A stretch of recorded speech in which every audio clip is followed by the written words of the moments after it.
Boa noite a todos os nossos colegas farmacêuticos aqui presentes. Para nós, diretores do CRF Mato Grosso, é uma honra poder comemorar mais um dia do farmacêutico, né? Uma data especial para nós, uma data que a gente deve refletir aí tudo que a nossa profissão vem avançando nos últimos anos, uma profissão que cresceu bastante, que ganhou notoriedade. Hoje o farmacêutico, de fato, é visto, né, como um profissional de saúde, e nós não podemos deixar de agradecer por isso e comemorar isso, né, e sempre pensando no futuro. Claro que tem ainda muito avanço para a gente aproveitar, e estamos num momento de evolução ainda, né. A doutora Cristina está aqui comigo, nossa vice-presidente do conselho, doutor Edinaldo, nosso tesoureiro, doutora Isanete, nossa secretária-geral. Eu sou o doutor Luiz, né, atualmente presidente do CRF Mato Grosso. Já aproveito para dar as boas-vindas à doutora Camila Coelho. Bem-vinda aqui, mesmo que de forma virtual, ao nosso estado de Mato Grosso. Depois, antes de passar a palavra, eu vou apresentar a senhora no seu mini currículo formalmente. Acho que seu áudio está desligado ainda, tá? Mas reforço, então... Agora sim. É isso. Boa noite a todos. Boa noite. Então, fica aí o nosso parabéns, né, a todos os farmacêuticos, em especial aos nossos colegas do estado de Mato Grosso, a todos os farmacêuticos que nos assistem. A gente preparou especialmente hoje uma palestra que vem de encontro a toda a sociedade, né, para mostrar que o farmacêutico é um profissional hoje multidisciplinar, que não é só o profissional que fica ali na farmácia, são 135 áreas diferentes, né, a estética hoje é uma das mais promissoras dentre essas 135. Antes de apresentar a doutora Camila e deixar a palestra com ela, eu vou passar para a doutora Cristina, Edinaldo e Isanete fazer aí suas considerações também. Doutora Cristina, por favor. Boa noite, Camila, é um prazer recebê-la. Eu que agradeço. Ainda aqui de forma virtual, né, mas é um prazer conhecê-la e recebê-la aqui. Eu agradeço. Nosso CRF. Agradecemos muito a sua disponibilidade e principalmente pela relevância do tema e para a nossa região, né, onde nós temos uma alta importância, né, da autoproteção para a saúde das pessoas. Quero parabenizar a você e a todos os meus colegas farmacêuticos pelo nosso dia que hoje transcorre e pela importância e pela nobreza da profissão farmacêutica de zelar pela saúde, pelo bem-estar da população em diversas áreas, né? Então, a gente atua em todas essas mais de 135 áreas aí, zelando sempre pelo bem-estar do nosso próximo. E, por isso, a nobreza e a importância da nossa profissão. Agradeço a todos, boa palestra, que o aproveitamento seja relevante mesmo, eu creio que vai ser muito importante, e, mais uma vez, meus cumprimentos a todos. Obrigado, professora doutora Isanete. Boa noite a todos, colegas farmacêuticos, é um grande prazer estar aqui na abertura dessa live, né, para compartilhar conhecimento. Nós não temos um outro presente melhor que não receber conhecimento. E de nada adianta recebermos se não compartilharmos, né? Então, hoje nós tivemos uma live muito importante, um webinar, falando do farmacêutico do futuro. E um dos temas centrais foi a importância da formação do farmacêutico e como ele pode estar aproveitando todas essas grandes áreas aí de atuação para estar próximo da população, da comunidade. E, então, eu desejo aí excelente palestra e quero encerrar a minha fala com o versículo de Eclesiastes 38, onde fala do farmacêutico. Altíssimo deu-lhe a ciência da medicina para ser honrado em suas maravilhas, e dela se serve para acalmar as dores e curá-las. O farmacêutico faz misturas agradáveis, compõe ungüentos úteis à saúde, e o seu trabalho não terminará até que a paz divina se estenda sobre a face da terra. Então, que nós possamos aí compartilhar todos os conhecimentos e levando a cura através do conhecimento e da nossa ação. De nada adianta o conhecimento sem ação, né? Então, agradeço aí a participação e desejo a todos um excelente evento. Obrigada, parabéns a todos os farmacêuticos, parabéns, Camila, e obrigado pela participação nesse evento conosco no Conselho de Farmácia. Eu agradeço o convite. Obrigado, doutora Izanete. Doutor Edinaldo. Obrigado, presidente, pela cedência aí, aos colegas diretores, aos meus pares, muito boa noite, aos farmacêuticos e farmacêuticas do estado do Mato Grosso. Doutora Camila, muito obrigado pela sua presença aqui de maneira virtual, mas abrilhantando com o seu conhecimento. De fato, hoje eu fiz um post da importância de sermos reconhecidos e valorizados cada vez mais. Nesse sentido, né, a gente entende que não há outra forma de comemorarmos nosso dia senão nos capacitando tecnicamente, né? Porque um farmacêutico bem formado, bem instruído, com segurança para passar os serviços farmacêuticos à população, ele vai ser reconhecido politicamente, socialmente e, consequentemente, economicamente também. Tá? E, nesse sentido, a gente viu muitos já deputados abraçando a causa aí, né, Kohler? Por que não a gente lutar para o nosso piso salarial aqui no estado do Mato Grosso, deputado Valdir Barranco, deputado Eduardo Botelho, tem outros aí que parabenizaram a gente aí de maneira, né, nos Instagrams, no Face, isso é muito bom. Eu tive também, mesmo trabalhando lá no SAI, eu consegui participar um pouquinho do webinar que a doutora Isa fez hoje com o doutor Domingos Tabajara, onde ele veio mostrando toda a evolução da história farmacêutica, né? A gente está em constante efervescência e cada vez mais buscando essa valorização. Então, nesse sentido, sinto-se todos agraciados e uma boa noite. Eu passo a palavra aí ao nosso anfitrião aí para apresentar o mini currículo da palestrante. Boa palestra e bom aprendizado para todos nós. E parabéns mais uma vez. Obrigado, doutor Edinaldo. Bom, doutora Camila Coelho, ela é farmacêutica pela Universidade Federal de Santa Maria, mestre também pela Santa Maria em Ciências Farmacêuticas, com ênfase em fotoproteção. Ela teve trabalhos científicos aceitos no Congresso Latino-Americano de Químicos e Cosméticos, né, o COLAMIC, e também na Federação Internacional de Sociedade de Químicos e Cosméticos, a IFSCC. Trabalhos esses que foram aí apresentados em Punta del Este, Cancún, Orlando e São Paulo. Realizou ainda estágio na empresa Solabia, em Maringá, no setor de controle de qualidade e extratos naturais para a indústria cosmética. Em 2015, foi premiada no Colamic pelo trabalho que mostrou o potencial das saponinas da erva mate, que atuaram como tensoativos naturais em formulações de shampoo, sendo, então, uma alternativa para reduzir o uso de tensoativo petroquímico pela indústria cosmética. Em 2018, realizou, junto à Universidade Franciscana, eventos sobre a estética e cosmética na cidade de Santa Maria, reunindo profissionais não só do Brasil, como também alguns internacionais. Em 2019, visitou a África do Sul e as lojas da Gratier no continente. Possui curso de Neurociência e Comportamento com Wesley Delanogari, linkando a neurobiologia dos hábitos e a preferência dos consumidores de produtos cosméticos. Realizou estágio no programa especial de aperfeiçoamento ao ensino nas disciplinas de gestão e controle de qualidade físico-químico na USP, e trabalha com modernos alternativos de pele para exposição crônica ao UVB, o que inclui estudos dentro dos parâmetros estruturais, bioquímicos, oxidativos e expressão de enzimas antioxidantes no modelo proposto. Então, doutora Camila, mais uma vez, obrigado pela sua gentileza em nos ajudar a compartilhar seu conhecimento aqui, principalmente com nossos farmacêuticos de Mato Grosso, e, por favor, pode ficar com a palavra. Bom, primeiramente, eu agradeço imensamente o convite de todos, da comissão, eu agradeço as pessoas que estão aqui na palestra, realmente hoje é o nosso dia farmacêutico, e a minha intenção com essa palestra é mostrar o campo de atuação do farmacêutico, isso vai muito além, tanto esteticamente, quanto nas questões da pesquisa envolvidas, mas também trazer esses conhecimentos científicos para a nossa prática, seja no mercado magistral. Então, eu agradeço o convite e eu vou apresentar aqui o nosso material.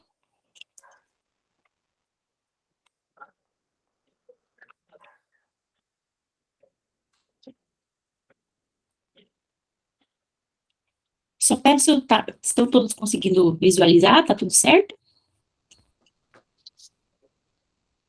Tá sim, doutora. Sim. Tá bem, então a intenção dessa palestra é mostrar um pouco das últimas evidências sobre a fotoproteção e um comportamento que deve abranger todos os fototipos de pele. Então, é desmistificar um pouco a cultura da fotoproteção.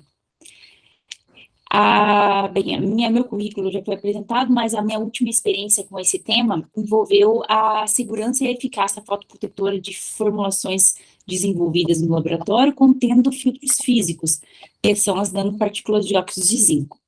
E nosso intuito era justamente propor um modelo alternativo, porque para fins cosméticos e de produtos, animais já estão excluídos. Então, a proposta de trazer novos modelos para a gente experimentar de maneira crônica os seus efeitos foi a nossa intenção. Então, aqui eu deixo um pouquinho dos meus contatos, também no final e no início, caso alguém tenha alguma dúvida e queira tirar.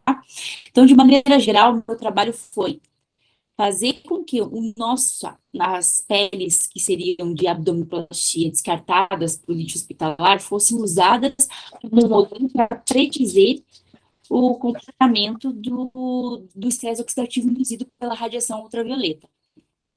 Então, a gente pegava as peles dos hospitais, fazia uma parceria com médicos, levava até o laboratório, onde essas peles ficavam overnight em solução antibiótica, para minimizar a contaminação. Depois eu fazia o cultivo dessas peles sob condições estéreis. Depois cortava elas em fragmentos, onde eu pudesse testar filtros solares e avaliar sua segurança. Cultivava ela e irradiava em dias alternados, os mais longos possíveis, né? Porque o nosso intuito era um estudo crônico sobre a eficácia dessa formulação fotoprotetora. Então, basicamente, essa foi minha última experiência no doutorado, que eu entrei em 2018, eu vou concluir agora esse próximo mês.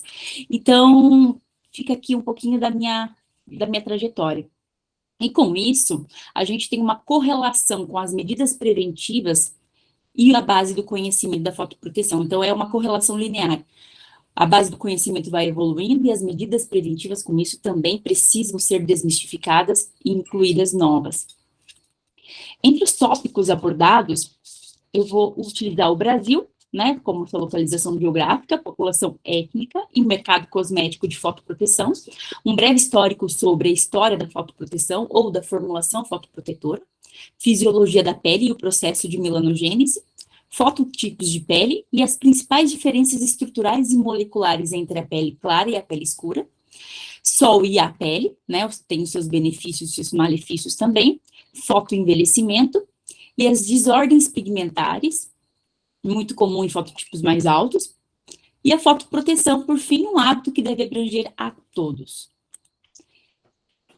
Esses tópicos abordados, eles caem muito com as últimas estimativas do INCA, que é o Instituto Nacional do Câncer, aonde em novembro do ano passado, ele concluiu, fez essa estimativa de que 31,3% dos tumores malignos vão acontecer entre 2023 e 2025, 3.200 casos de câncer de pele na Paraíba em 2023, o verão aumenta o alerta para prevenção contra o câncer de pele, então o dezembro laranja que aconteceu em 2022, depois de 2 anos de pandemia, foi presencialmente, e teve como tema, não espere até sentir na pele, né? Um tema muito sugestivo. Então, muitas notícias foram lançadas na mídia agora em dezembro, janeiro, sobre os novos casos que estão para vir daqui a 2 anos. Com isso, a região sul e sudeste aparecem com maior incidência, cerca de 70%. 700 mil casos de câncer surgirão entre esse biênio. A estimativa de 2023, então, conclui que cerca de 31,3% é o tipo de câncer não melanoma. Em 2022, o dezembro laranja retornou presencialmente, com o tema Não Espere Até Sentir na Pele. No Brasil, de acordo com esses dados, em 2019, o câncer de pele foi a causa de morte de cerca de 4.500 pessoas. E entre essas notícias vinculadas na mídia agora no final do último ano, também veio entre o Instituto de Cosmetologia de Campinas, que 2/3 da população não usa protetor solar. Então, é a maior pesquisa feita entre indivíduos, que apontou que 71% da população não usa filtro solar diariamente e 55% não sabe a quantidade ideal a ser aplicada sobre a pele contra os efeitos nocivos de UVA e UVB.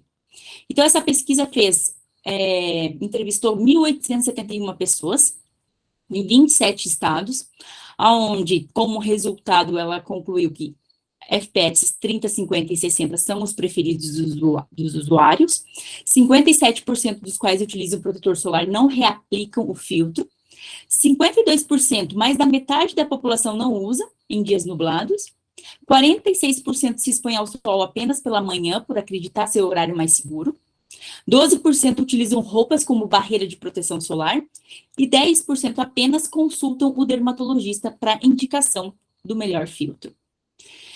Entre essa notícia e a vinculada em relação às estimativas do INCA, a gente cai na localização geográfica do nosso país. Então, a incidência da radiação solar na superfície da Terra depende de vários fatores, como a latitude, altitude, estação do ano, hora do dia.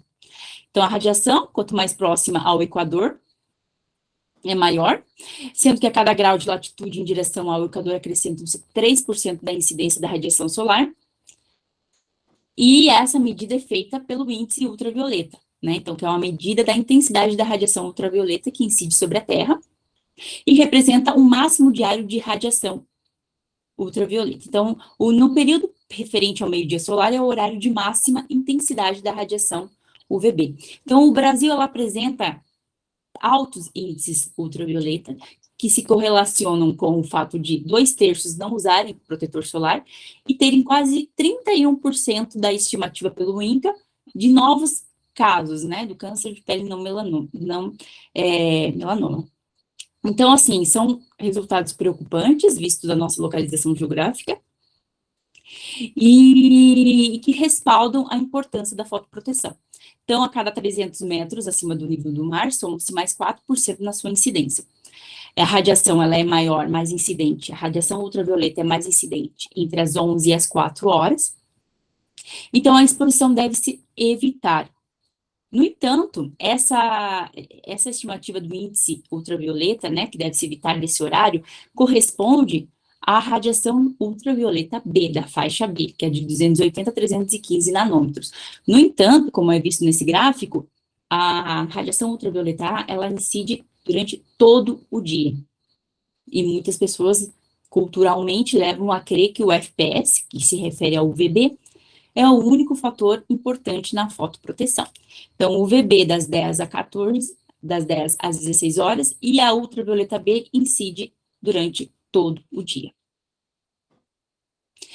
Nesse assunto ainda, muitas medidas preventivas, como o uso de aplicativos, são estudados. Então, hoje a gente conta com a tecnologia, e essa tecnologia veio para só um minutinho, Camila, coloca a apresentação em formato de apresentação completa. Deixa eu só ver aqui. Ela só está aparecendo... Ah, peraí. Vamos ver aqui a animação. F5. Deixa eu ver aqui. Ou aqui no cantinho embaixo. Eu acho que não vai dar, peraí. Deixa eu ver aqui.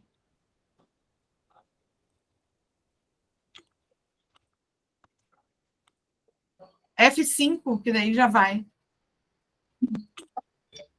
Vai, peraí. Ele não está indo. Deixa eu ver aqui a apresentação.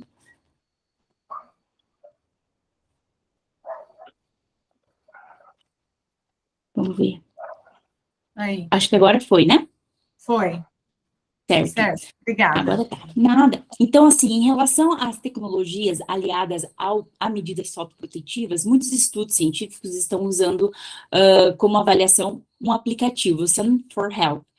Esse estudo foi de um instituto bem famoso aqui no Brasil, onde é dirigido por um médico dermatologista e pesquisador da área de fotoproteção, onde eles avaliaram um estudo clínico de 3 dias, randomizado, no entanto, com poucos números de um N pequeno, né, número de pessoas pequeno, e esse estudo foi durante 3 dias, e foi para utilizar, para avaliar se de fato um aplicativo móvel como o Sun4Health, ele consegue, de fato, fazer com que um grupo conseguisse com as informações fornecidas pelo aplicativo em relação ao índice ultravioleta e também as medidas de vitamina D, se protegerem. Então, foi feito 3 grupos, né? Então, o aplicativo ele realizava um monitoramento em tempo real das doses de radiação efetivas de eritema e vitamina D usando dados de satélite, permitindo recomendações personalizadas sobre o tempo ideal de exposição e o uso de protetor solar. Então, 59 voluntários saudáveis, eles foram randomizados, divididos em 3 grupos, cada um recebendo um aplicativo diferente. Um aplicativo fornecia apenas o índice ultravioleta. Outro grupo, recomendações personalizadas e alertas de superexposição ao sol. O terceiro grupo, também conectado via Bluetooth, a um dispositivo para monitorar a exposição em 3D. Então, seria um grupo com informações mais completas em relação ao índice ultravioleta do dia. Os participantes, eles receberam um protetor de 30 a 50 para usar a seu critério apenas com as informações que o próprio aplicativo fornecia. O eritema, quantificado por espectroscopia de reflectância, ela foi avaliada diariamente de manhã e à tarde em 6 locais do corpo, e a vitamina D foi medida antes e depois do estudo. Então, o aumento médio de eritema de todos os locais do corpo expostos, combinados ao longo de 3 dias, concluíram que um aumento médio de 56,76% para o grupo 1, 40% para o grupo 2 e 37% para o grupo 3. O grupo 2 e 3 tinham mais informações em relação ao índice daquele dia. E em relação ao índice de vitamina D, 1,32 para o grupo 1, 6,38 para o grupo 2 e 18,68 para o grupo 3. Então, os resultados mostraram que esse aplicativo digital, Sun for Health, é seguro de usar e pode modificar o comportamento para reduzir o eritema cutâneo induzido pela radiação. Então, os indivíduos de fototipo 1 não tiveram uma diminuição significativa da vitamina D. Os aplicativos reduziram o eritema em 28% no grupo 2 e 33% no grupo 3, em comparação com o controle 1, com o grupo 1. Então, a prevenção do eritema auxiliada pelo aplicativo, também pode reduzir o risco de câncer de pele e pré-câncer, além de vermelhidão, melanoma, entre outras características indesejáveis, limitando o fotoenvelhecimento da pele, porque o espectro de ação do eritema é preditivo, lá nas cascatas de sinalização, é preditivo de uma indução do RNA mensageiro, que vai levar à indução de metaloproteinases, que vão degradar colágeno e elastina. Então, assim, é um preditivo. Se você não tem eritema, você não tem uma agressão na sua pele, teoricamente, lá na cascata de sinalização, você não vai ter efeitos maiores, né? Fotodanos e fotoenvelhecimento. Em termos de população étnica, o Brasil, ele, de 2012 a 2021, aumentou para 212,7 milhões de pessoas que se autodeclararam negras e pretas. Nesse período, o percentual de pessoas que se autodeclararam brancas caiu de 46,3% para 43%. De pretas subiu de 7% para 9% e pardas 45% para 47%. Então, o Nordeste, ela é a proporção de pessoas onde mais se autodeclararam pretas, com 11,4%, seguindo para o Sudeste e Centro-Oeste, a Bahia e o Rio de Janeiro. Os pardos estão mais presentes no Norte, Nordeste e Centro-Oeste, e brancos se localizam mais no Sul e Sudeste. E esses dados é um paradoxo, com 2 notícias. A primeira é que a população autodeclarada preta cresce de 32,4% no Brasil em 10 anos, e dentro da indústria, dentro dos fabricantes de fotoprotetores, ainda é um espaço que não abrange toda a população, e uma população sedenta por consumo, né? Então, das 2 partes, uma não tem alternativas para se autoproteger, em termos de fotoproteção, em produtos que sejam de sensorial e textura adequada, e o outro também está perdendo mercado, né? Um mercado grande de cosméticos. Em termos de mercado cosmético de fotoproteção, as vendas globais de Sun Care, que são os produtos Sun Care são aqueles registrados como fotoprotetores. E há outros produtos que também apresentam esse claim de fotoproteção, no entanto, não estão na categoria Sun Care. Então, o Euromonitor, ele categoriza por produtos, né? Então, são care fotoprotetores. Vão atingir 15,5 bilhões em 2026 e a China assume a liderança, né? Então, dentre os top, dentre a fotoproteção, dentre o mercado de fotoproteção global, o Brasil se localiza em terceiro e a China vai assumir esse grande impulso do mercado. Então, tem uma pequena alteração, um pequeno aumento em relação ao mercado brasileiro, né? De 14,5, uma variação. Então, o mercado global, até 2026, a projeção é que ele aumente. E dentro do mercado brasileiro, uma pequena variação comparada a 2016 para 2026, de 2,9%. Então, dentro da história da fotoproteção, o ano de 1928, os protetores solares foram disponíveis para o mercado. Em 43, o PABA foi patenteado como o primeiro filtro solar, e na década de 60, o uso de protetores se tornou popular, com a incorporação de filtros UV em diferentes emulsões. Em 79, iniciou-se o uso de filtros para proteção solar, para proteção vinculada aos raios UVA. No ano de 92, houve a introdução de filtros inorgânicos, levando a uma proteção otimizada da população. Então, o perfil e risco de danos actínicos, que são os fotodanos decorrentes da radiação, tanto UVA, UVB quanto a luz visível, eles dependem principalmente do fototipo de pele, com influência de outros fatores também, como a localização geográfica, a atividade profissional e o estilo de vida. Os protetores, eles foram originalmente desenvolvidos para minimizar o eritema, de modo que é principalmente absorvedores de UVB. Então, o FPS se liga ao eritema. No entanto, estudos realizados com animais e humanos mostraram que outros efeitos patogênicos agudos e crônicos podem ocorrer após a exposição cumulativa de doses variadas da radiação ultravioleta.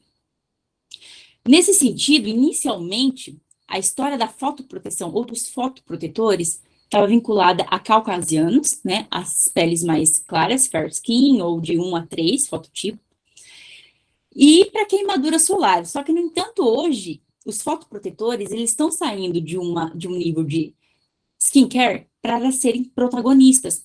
Os fotoprotetores, hoje, eles ampliam outras finalidades, com ativos clareadores, com ação anti-envelhecimento, antioxidante.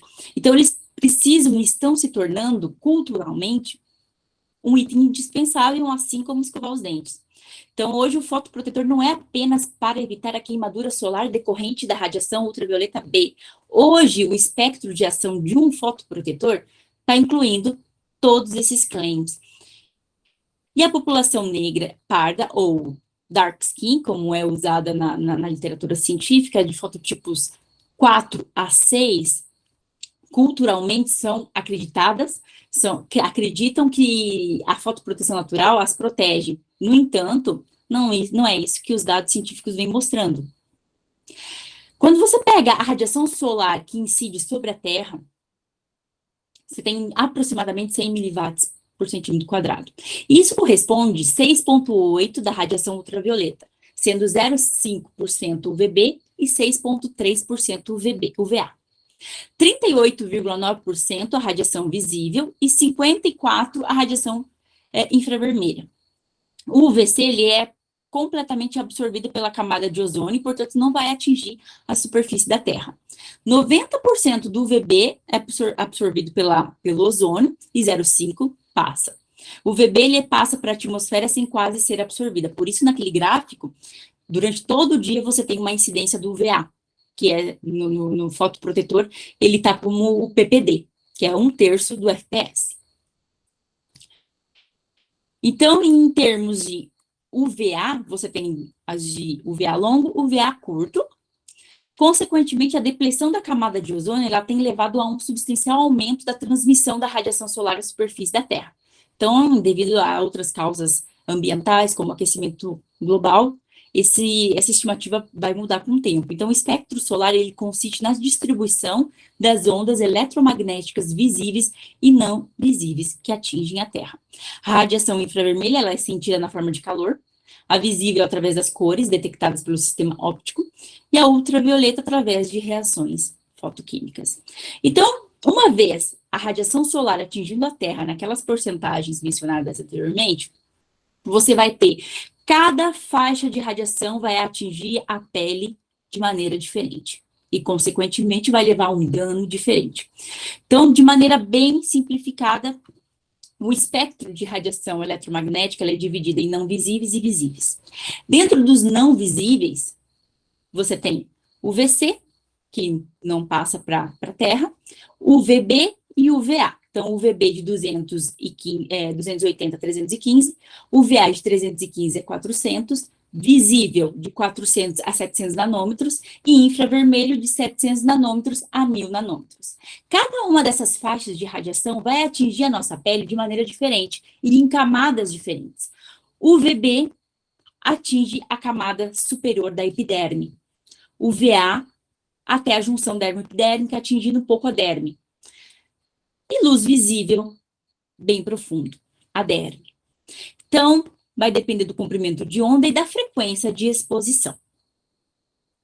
De maneira bem direta, a luz visível, então, ela permite a nossa visão, a luz da lâmpada, permite a nossa visão através da retina, emitida pelo sol, lâmpadas e telas que produzem luz. A luz azul é a fração mais perigosa por estar mais próxima ao UVA e pode causar manchas e envelhecimento da pele.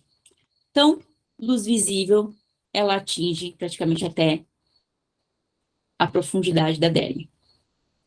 A infravermelha, ela é caracterizada por ondas de calor invisíveis, mormaço, causam queimaduras, manchas, rugas e envelhecimento, podendo levar ao câncer de pele. O UVB é a principal responsável pelas queimaduras solares. Então, a faixa de UVB, ela é conhecida como fotocarcinogênica. No entanto, ela se limita ali às camadas superiores da epiderme. Então, é a proteção indicada no rótulo pelo FPS. Causam queimaduras, vermelhidão, manchas e câncer de pele. Então, o UVB é caracterizada pelo vermelhidão e o UVA pelo bronzeamento. Então, as câmeras de bronzeamento artificial. Então, isso é um dano, né? Porque você leva a um processo de melanogênese e isso, decorrendo várias vezes, causa, sim, um dano ao DNA do queratinócito. E o UVA é o maior responsável pelo bronzeamento, presente o ano todo em qualquer estação, penetram através de vidros. Proteção ela é indicada no rótulo dos produtos fotoprotetores como PPD, 1/3, né, 1/3 do FPS, causam danos cumulativos como envelhecimento, manchas, rugas, e também são, junto com o UVB, levam ao câncer de pele. Podem levar, né, dependendo da frequência e da genética. No entanto, o sol, ele não tem apenas efeitos maléficos. O sol, ele é um fator ambiental. Ele influencia a diversidade e a abundância do microbioma da pele, impactando sua função na homeostase. O microbioma da pele, ele desempenha um papel positivo na proteção da pele, da irradiação ultravioleta, regulando as respostas imunes. Além disso, a radiação modula o sistema imunológico de forma benéfica e prejudicial. O microbioma cutâneo é extremamente diverso e altamente específico para cada indivíduo. Então, aqui eu fiz esse esquema representando que o sol também tem os seus benefícios e precisa ser ressaltado isso. A exposição diária aos raios UV impactou o curso evolutivo de todas as formas de vida, desde micro-organismos até humanos. Então, os aspectos benéficos da radiação ultravioleta, elas pairam entre a homeostase da pele, entre sistemas imune, a vitamina D, o microbioma intestinal saudável e o microbioma cutâneo saudável. Então, a radiação ela vai estimular rotas anti-inflamatórias e imunossupressoras na pele, células reguladoras e mediadoras de óxido nítrico, interleucina e vitamina D. Também sistema imunológico, né? Então, o microbioma da pele modula a produção de citocinas, como interleucina alfa, interleucina 6. Então, é uma homeostase. Então, o sol tem os seus benefícios, precisa ser ressaltado. No entanto, a identificação de assinaturas microbianas específicas da pele podem ajudar a diagnosticar doenças de pele e formular estratégias de tratamento personalizados. O impacto da radiação natural nos mecanismos imunomoduladores humanos e no microbioma cutâneo associado, com ênfase nas interações entre a radiação, vitamina D e o eixo pele-intestino relacionado. Então, o eixo pele e intestino, assim como tem o intestino e o cérebro, vem sendo muito estudado. Então, a relação pele-intestino, levando em conta a microbiota cutânea, ela atua como uma segunda barreira para a série de agressões ambientais. Então, vários distúrbios da pele, eles estão associados não apenas ao microbioma alterado da pele, mas também ao microbioma intestinal alterado. Então, a importância do UVB na modulação do microbioma intestinal é crucial, pois a translocação de seus metabólitos para a circulação podem ter outras implicações sistêmicas ou cutâneas. Então, o eixo pele e intestino vem sendo bastante estudados e muitos cosméticos vêm com prebióticos para você manter essa barreira cutânea em dia. Então, aqui só um esquema mostrando a importância do microbioma cutâneo, do eixo intestino e pele, do microbioma intestinal interferindo na qualidade da tua barreira cutânea ou na tua pele. Então, o sol, ele tem essa característica de fazer essa homeostase entre esses Professora, sistemas. boa noite. Pode Poderia dar um exemplo de um protetor solar que tem esse tipo de proteção para essa barreira para o intestino? Não, entre fotoprotetores não tem um que tenha prebióticos. Tem cosméticos que atuam como, quando você vê, agora não sei para te fornecer, mas não é um protetor solar. É um creme com ação prebiótica, que tem a finalidade de fazer essa homeostase microbiana. Mas fotoprotetor não. Essas são características... Pode Mas falar. são cremes que têm fotoproteção, não, né? Não. São cremes que são destinados para manter essa microbiota cutânea, ok, homeostática. Então, elas auxiliam, porque esse microbioma da pele ajuda a regular a barreira cutânea. Então, por exemplo, dermatite. Dermatite, você tem uma disfunção dessa barreira cutânea. Então, você atua com esses tipos de cosméticos, que são cremes hidratantes, com ação prebiótica, mas não são fotoprotetores. Ok, obrigado. Nada. Então, é só mostrando a relação do sol com a questão microbioma cutâneo. Então, a vitamina D desempenha um papel na manutenção da homeostase imunológica, né, por meio da interação com o microbioma intestinal, e o sistema neuroendócrino cutâneo atua concomitantemente com o sistema nervoso central, endócrino e imunológico. Então, a pele e o intestino são as interfaces primárias com o ambiente externo. Assim, o eixo pele-intestino, ela precisa estar em homeostase fisiológica e harmonia imunológica. E, para isso, o sol é um aliado, né? O sol, desde 15, 20 minutos antes das 10 da manhã ou depois das 5 da tarde, é fundamental. Ou até mesmo para regular toda a questão do ritmo circadiano, da melatonina. Então, o sol é fundamental, evidente. No entanto, a gente está falando sobre excessos de exposição. Entrando um pouco na fisiologia da pele, a pele, de maneira bem geral, ela tem 3 principais camadas: epiderme, derme e hipoderme. No doutorado, eu trabalhei até a derme, como eu mostrei naquela figura, e aquela parte amarela era a hipoderme, onde eu limpava e trabalhava só com as 2 camadas. Dentro da epiderme, você vai contar com subcamadas. É aqui que vai agir o ultravioleta B. Então, dentro da epiderme, extrato basal, espinhoso, granuloso, lúcido e o extrato córneo. De baixo para cima, você vai ter um processo de diferenciação, onde as principais células da epiderme, que são os queratinócitos, vão perdendo o seu núcleo e a sua morfologia vai se alterando até chegar ao extrato córneo, onde você vai ter uma renovação celular. E o processo de peeling, por exemplo, acelera esse processo. O Roacutan também tem essa capacidade de aumentar essa diferenciação celular. Então, a epiderme tem as suas subcamadas. Dentro da camada basal, você vai ter os melanócitos. Todos esses aqui são os queratinócitos em processo de diferenciação. Extrato córneo, queratinócitos mortos.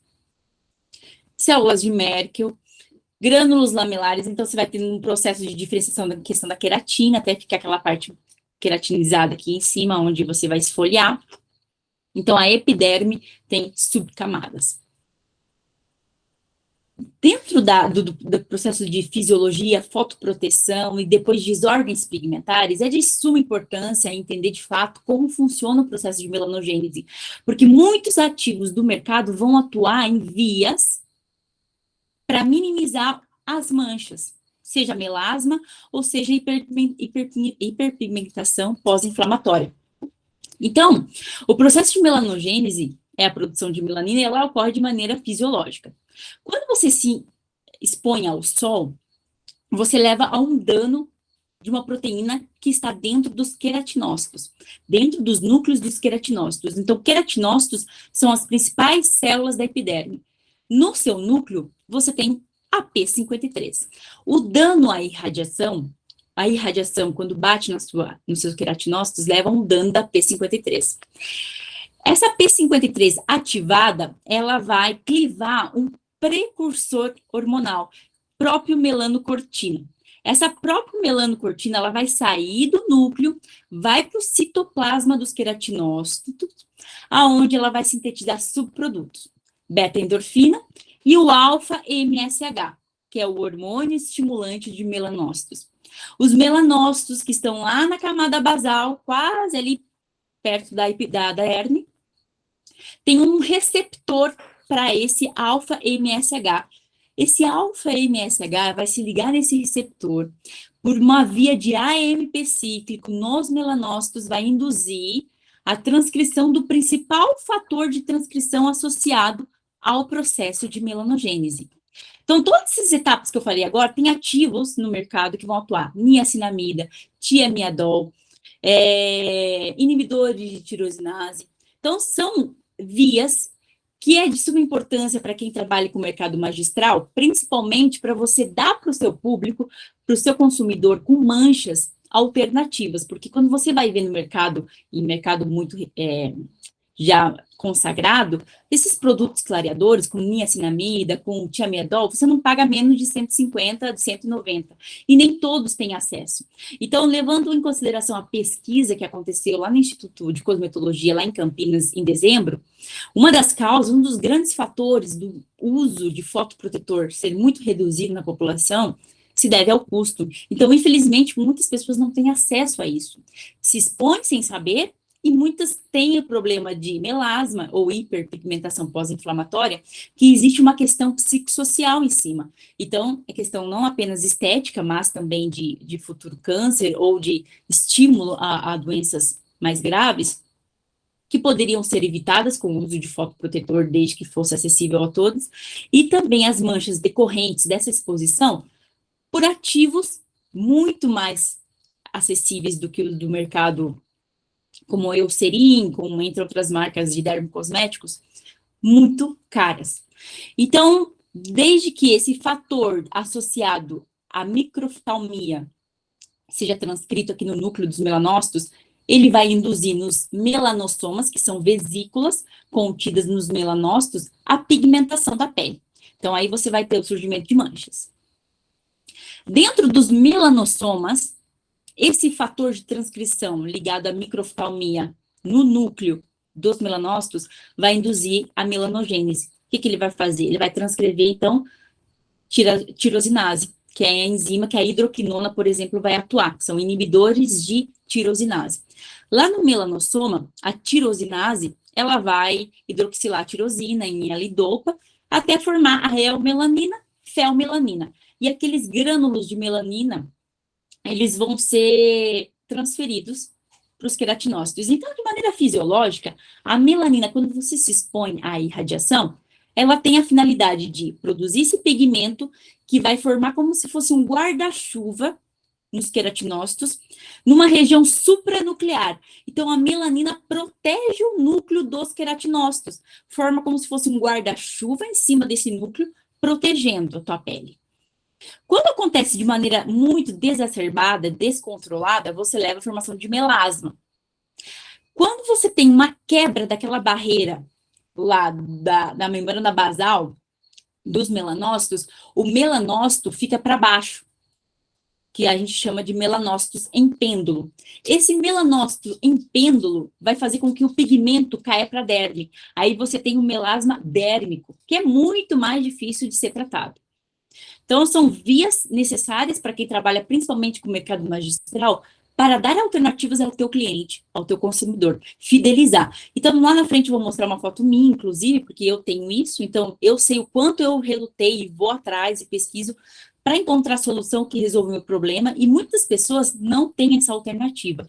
E por parte do empreendedor, ou para aqueles que têm farmácia magistral, é um campo muitas vezes ignorado. Então, dentro dos fototipos de pele, que são os tons de pele que a gente trabalha dentro da academia, a gente tem o sistema de Fitzpatrick, que é conhecido, que vai definir o fototipo de pele dos indivíduos através da propensão à queimadura ou ao bronzeamento. Então, esse aqui é muito bem já estabelecido. É a classificação dos tipos de pele, baseada na quantidade e no tipo de melanina produzida no organismo, bem como a reação da pele frente ao sol, sendo usada como uma referência internacional. Então, de maneira bem clara, a gente trabalha com fototipo 1 a 6. 1 sempre se queima, nunca se bronzeia, geralmente pessoas de pele branca, olhos e cabelos claros. Sempre se queima, fototipo 2, sempre se queima, bronzeamento mínimo, pessoas brancas, cabelo e olhos claros. Fototipo 3, queima moderadamente, bronzeia-se gradualmente, é um bronzeado leve, corresponde ao fototipo mais frequente das pessoas brancas. Fototipo 4 a 6, que dentro da literatura você trabalha com a terminologia dark skin, queima pouco, bronzeia sempre, bronzeado moderado, pessoas de pele morena clara, cabelos e olhos escuros, orientais. Fototipo 5, raramente queima, bronzeia sempre e intensamente, pessoas morenas, indígenas e mulatos. E o fototipo 6, nunca se queima, profundamente pigmentados. As evidências crescentes sobre o impacto dos diferentes comprimentos de ondas de luz solar na pele mostram a necessidade da recomendação personalizada de protetores solares de acordo com o fototipo de pele e dermatoses, o que agora é possível devido aos avanços dos filtros e formulações de protetores solares. Então, o protetor solar, quando você vai ao dermatologista, tem várias finalidades, não apenas para evitar a queimadura solar. Você evita uma série de processos, como fotoenvelhecimento, até o câncer de pele, ou desordens pigmentares, fotodermatoses. Dentro dos estudos clínicos, né, da pesquisa clínica, quando você avalia um ativo, se ele por uns 6 meses melhorou o tom da mancha ou não, você usa instrumentos. E dentro desses instrumentos, não é a olho nu que você vai ver a mudança ou a alteração da pigmentação. Os instrumentos como os colorímetros ou os espectrofotômetros e uma medida chamada ITA, que é o ângulo de tipologia individual. Ela tem sido usada como um vetor na tentativa de quantificar a pigmentação cutânea, sendo inversamente proporcional ao fototipo de pele. Então, esse aqui é um artigo que eu peguei de 2021, que ele faz recomendações práticas. De maneira geral, já está estabelecido que, em relação ao ângulo ITA, quanto maior o fototipo de pele, menor é o ângulo ITA. Em relação ao uso de fotoprotetor, quanto maior o fototipo de pele, ou seja, quanto mais escura for a pele, até o fototipo 6, menor é a necessidade de você se proteger contra um FPS muito alto. Porque a melanina, ela se encontra na camada superior da epiderme e ela faz essa fotoproteção contra os raios ultravioleta B, diferente da pele clara, de 1 a 3. Fototipo A, fotoproteção contra o UVA, todos os fototipos de pele necessitam. E em relação à luz visível, que é mais profunda, atinge até a derme, quanto maior o fototipo de pele, maior a necessidade de fotoproteção contra a luz visível, que normalmente você encontra em fotoprotetores com cor, mas hoje em dia você encontra vários produtos em vários preços, de 40 a 100 reais, já mencionando a fotoproteção contra a luz visível. Então, já é algo muito mais normal do que há 5 anos atrás. Então, a melanina, né, agora a gente falando um pouquinho sobre as principais diferenças entre os fototipos mais claros e os fototipos mais escuros, qual que é a diferença estrutural e molecular entre uma pele clara e uma pele escura? A melanina produzida e empacotada nos melanossomas pelos melanócitos, ela é transferida para os queratinócitos vizinhos e serve como importante determinante da pigmentação cutânea. Pessoas de fototipo 4 a 6, elas têm pele mais melanizada e com melanossomas maiores, que são distribuídos individualmente dentro dos queratinócitos e não agregados. Então, aqui um esquema de um artigo de 2021 mostrando as principais diferenças estruturais e moleculares nos dois tipos de pele. Então, na literatura, a gente trabalha com dark skin, light fair skin, também são encontrados termos, né? Bem, os melanócitos na camada basal, os melanossomas maiores nos fototipos mais escuros, distribuídos em queratinócitos, e aqui, na pele mais clara de 1 a 3, você vê os grânulos de melanina. E na superfície, você vê uma quantidade maior de melanossomas distribuídos em cada queratinócito. Então, de maneira bem clara, entre pele clara e pele escura, a quantidade de melanócitos e o tamanho dos melanócitos são iguais dos melanócitos. Então, a gente às vezes acredita que, ou as pessoas são feitas para acreditar que às vezes quem tem pele mais escura tem mais melanócito, tem mais melanina. Qual é a diferença? Não, os melanócitos, o tamanho das células que produzem pigmento melanina é igual em todas as peles. A distribuição dos melanossomas, que são as vesículas dentro dos melanócitos. Na pele mais clara, agregado no extrato basal, e na pele escura, dispersos individualmente por toda a epiderme. Então, como é visto aqui na figura, os melanossomas, eles estão agregados nas superfícies maiores, e aqui eles estão restritos na camada basal, na pele mais clara. O tipo de melanina nas peles claras é felmelanina, que são os pigmentos mais claros. Nas peles mais escuras, eumelanina. A melanina dentro dos melanossomas, nas peles mais escuras, mais larga, oval e densa. Então, a melanina muda, né? Então, o pigmento é mais largo, oval e denso nas peles escuras, e nas peles claras é pequena. Então, não é os melanócitos, é a melanina dentro dos melanócitos. O afinamento da epiderme é baixo nas peles, então é um afinamento mais curto nas peles claras, e na pele escura é mais alto. A adesão intercelular na pele escura é aumentado, então você tem mais uma adesão entre as células, e na pele clara mais diminuído. Fibroblastos na pele escura são maiores, então por isso que a pele negra ela faz um processo de fotoenvelhecimento diferente, de envelhecimento intrínseco diferente. A perda transepiderminal, ela é na pele escura aumentada e na pele clara diminuída. A função da barreira epidérmica, diminuição da relação em ceramidas, então a função da barreira epidérmica na pele escura diminui. Então, por isso que a pele escura precisa de uma hidratação, né? Então, você precisa hidratar ela. Hidratar é diferente de deixar a pele oleosa, então, assim, todas as peles precisam de hidratação. E essa perda transepidermal que acontece, também você faz com o consumo de água. Então, a tua pele precisa fazer. Então, a barreira cutânea é mais sensível. Você precisa cuidar. Aí entra também os cosméticos com a questão do microbioma cutâneo, que auxiliam essa barreira ficar intacta. Colágeno na pele escura é menor, empilhado e cercado por proteoglicanos na derme, altamente reativos, sem proteoglicanos circundantes e fragmentos mínimos de fibras na derme, minimamente reativo na pele clara.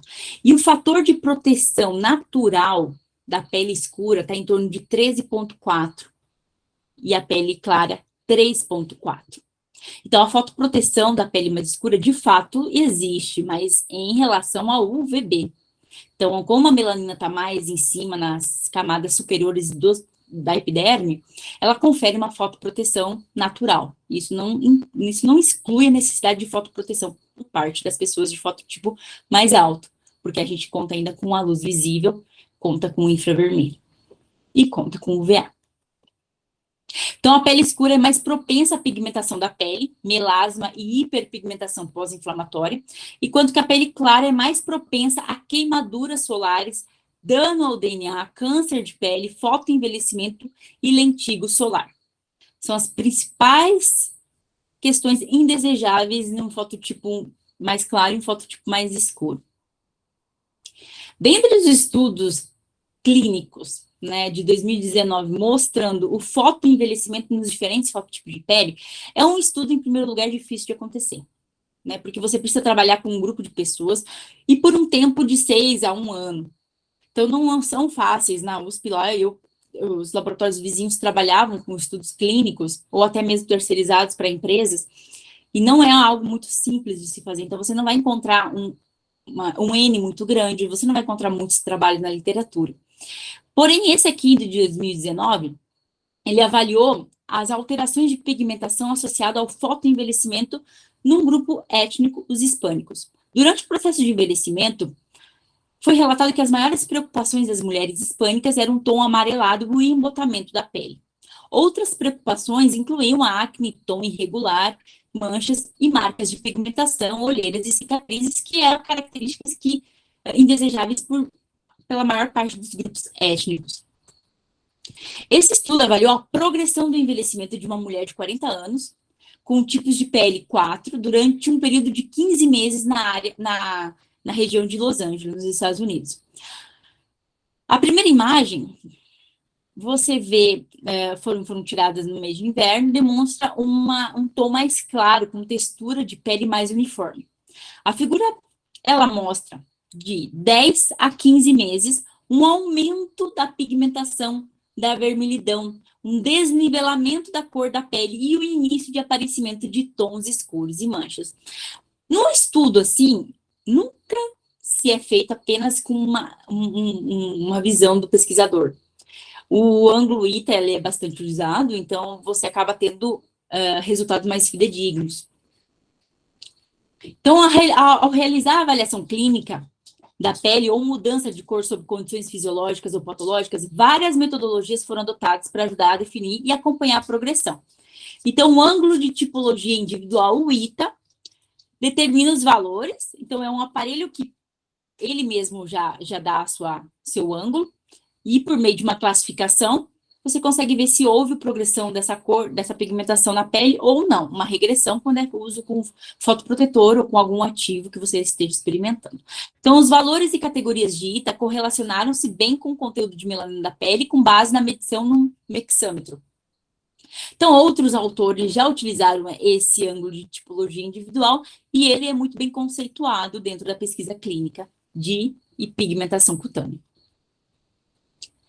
Então, assim, entre as principais queixas desses grupos, por exemplo, o hispânico, como nesse estudo, a pele ideal é uma pele uniforme, né? Que a cor não altere com o tempo. Consistente, clara, sem manchas, marcas, olheiras ou as próprias manchas da idade. Apesar das preocupações com a qualidade da pele, os dados da medição do tom de pele de mulheres hispânicas mostraram uma uniformidade bastante boa entre a população mais jovem. Dentre os fototipos da população negra, o que a gente encontrou em 2020, esse trabalho, ele caracterizou o fotoenvelhecimento em afro-americanos. E esse fotoenvelhecimento, ele é mais tipicamente caracterizado por rugas mais profundas, discromias e dermatoses papulosa negra, em vez de rugas mais finas e pigmentação manchada comumente observadas em caucasianos. Então, você tem diferenças no processo de fotoenvelhecimento em diferentes grupos étnicos.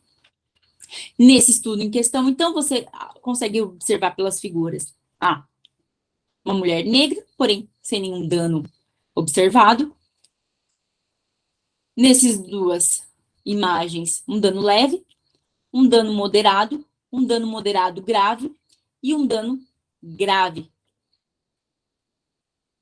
Nos asiáticos, o fotoenvelhecimento tende a se apresentarem com alterações pigmentares precoces, né, como lentigos, hipocromias e melasma, em vez de enrugamento da pele. Então, em cada grupo étnico, você vai avaliar, você vai observar nos estudos presentes até hoje, que é diferente o fotoenvelhecimento. Então, enquanto em asiáticos, lentigos, hipocromias e melasmas são mais recorrentes, em caucasianos, o enrugamento da pele é mais pronunciado. Então, embora alguns estudos tenham tentado avaliar as características do fotoenvelhecimento na pele latina, a ampla gama de fototipos de pele impede a identificação de achados específicos. Então, é um estudo muito difícil de ser feito, visto a miscigenação, visto outros fatores, e próprio estudo clínico com pessoas, é difícil de você levá-las e mantê-las no laboratório em períodos de 6 a 1 ano.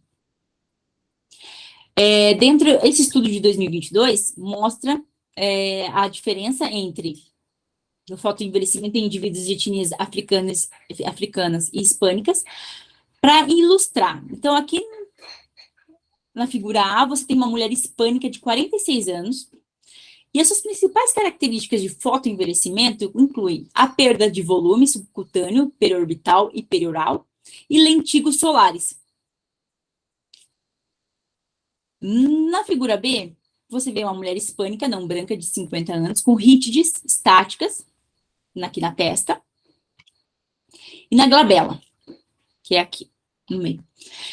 E, na minha direita aqui, na figura C, uma mulher de 75 anos, negra, com perda de volume bitemporal, leve perda de volume periorbital e perioral, e flacidez da pele do queixo e face anterior do pescoço, e perioral e hiperpigmentação. Então, são características que diferem entre os grupos étnicos, só para mostrar que o fotoenvelhecimento não acontece, as queixas principais não acontecem igualmente entre as pessoas, então, mesmo sendo da mesma idade, ou, né, em relação à etnia, muda, então as queixas mudam e as queixas precisam ser minimizadas e atendidas por parte de quem trabalha, como nós farmacêuticos, ou seja, na farmácia magistral.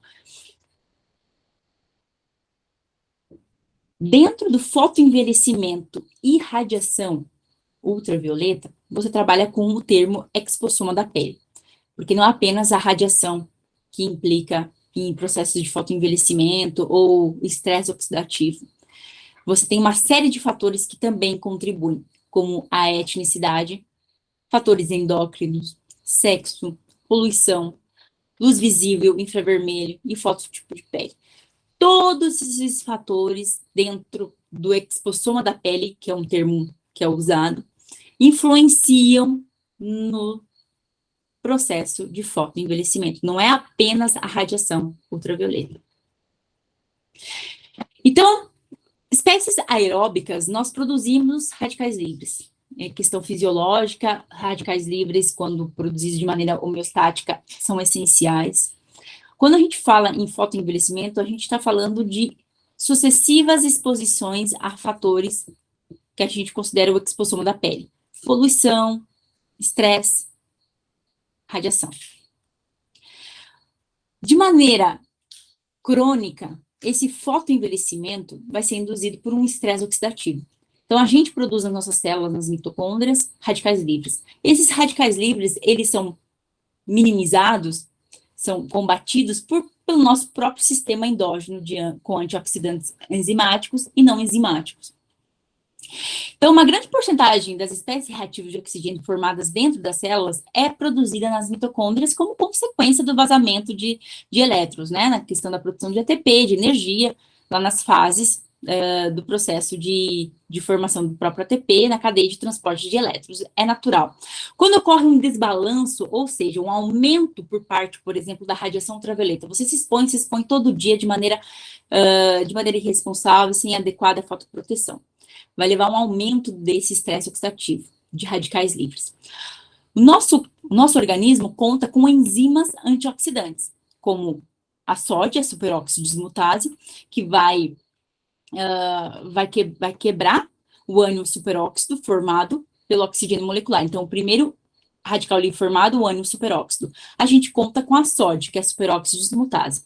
Ela vai quebrar isso para formar o peróxido de hidrogênio.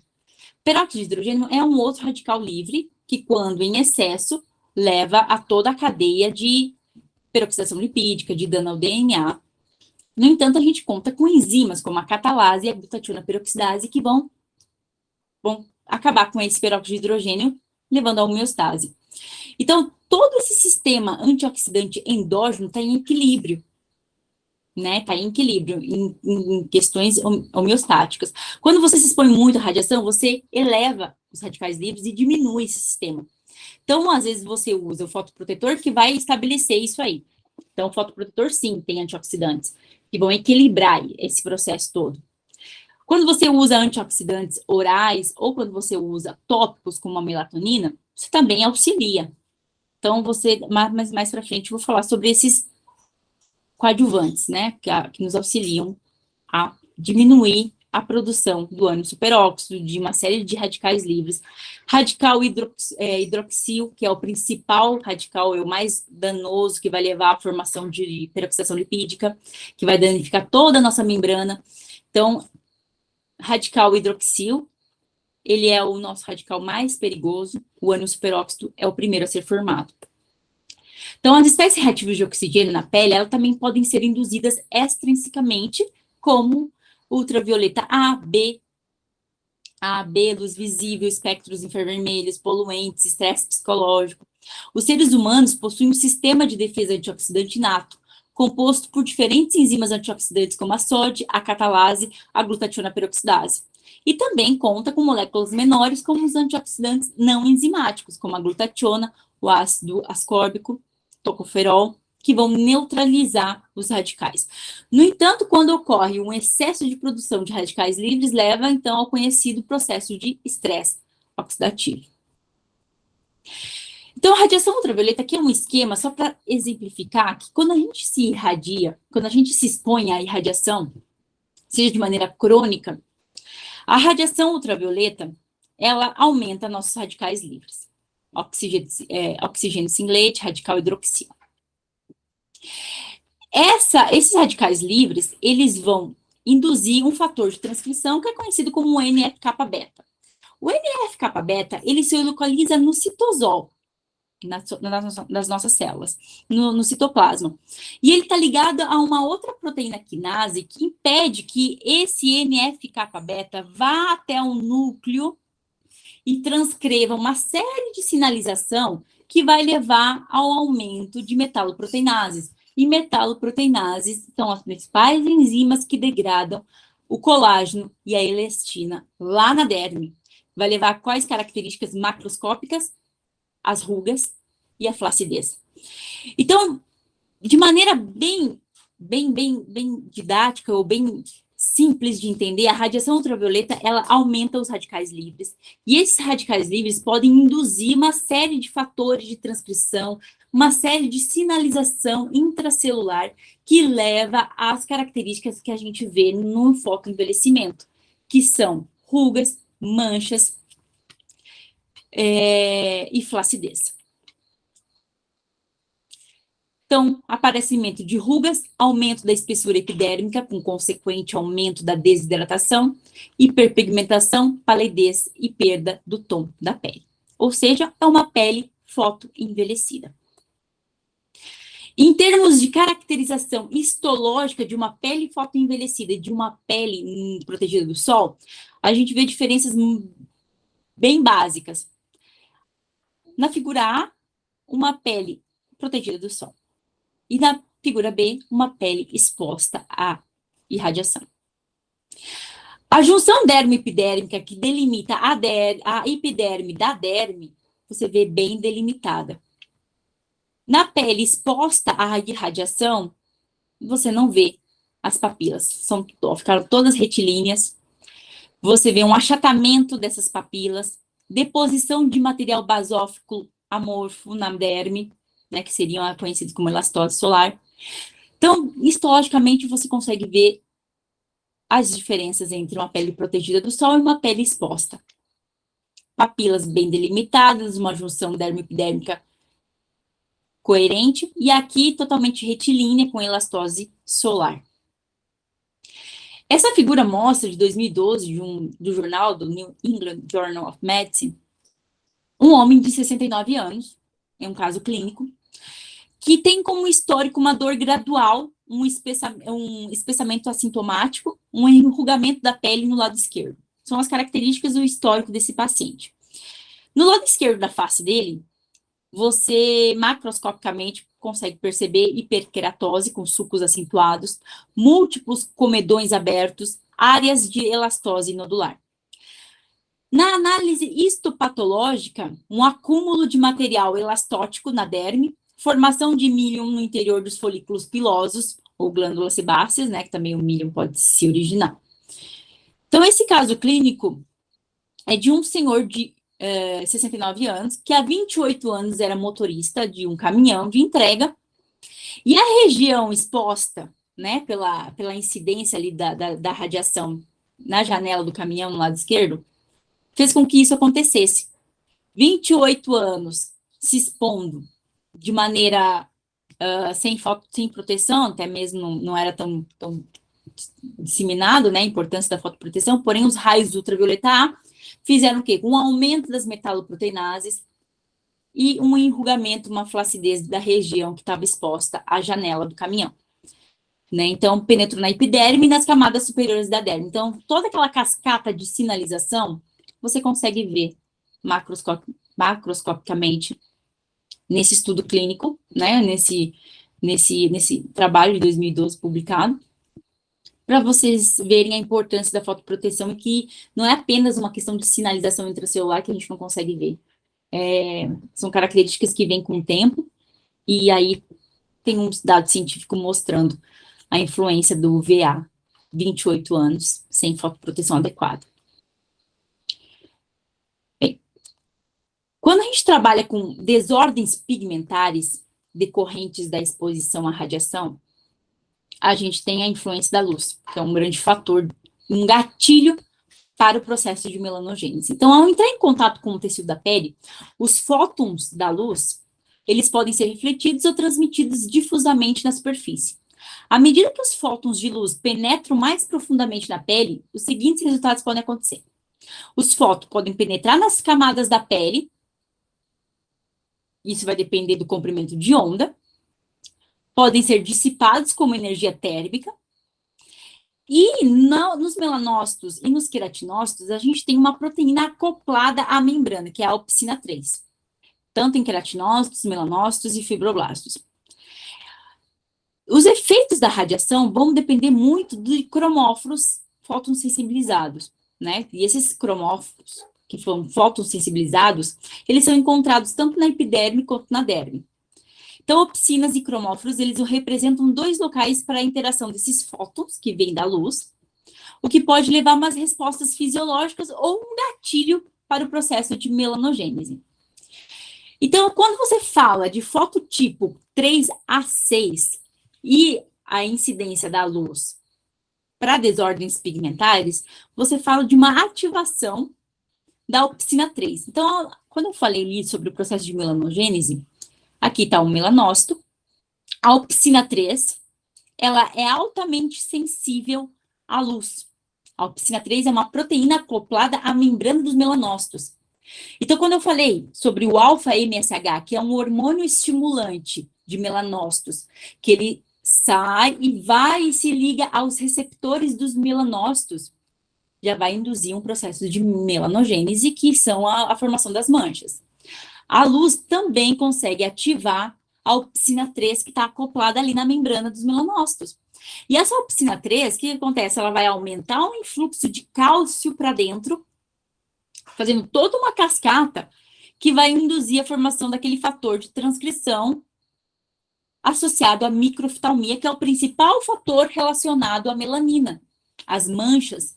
Então, por isso que quem tem melasma ou hiperpigmentação pós-inflamatória, principalmente em fototipos mais altos, porque essa luz atinge a epiderme mais profunda, a derme, precisa se proteger, porque ela acaba ativando essa proteína acoplada à membrana plasmática dos melanócitos, que vai aumentar o influxo de cálcio para dentro da célula e levar o quê? A formação, a transcrição desse fator de transcrição associado à microftalmia, que lá nos melanossomas vai dar o surgimento de mais melanina. Então, a luz é um gatilho para quem tem melasma. A luz visível, então, ela ativa a sinalização desse fator de transcrição dependente de cálcio, mediada por opsina 3, e aumenta a formação de complexos multiméricos de proteína, que é a tirosinase, vai fazer toda aquela transformação da L-tirosina para eumelanina e felmelanina.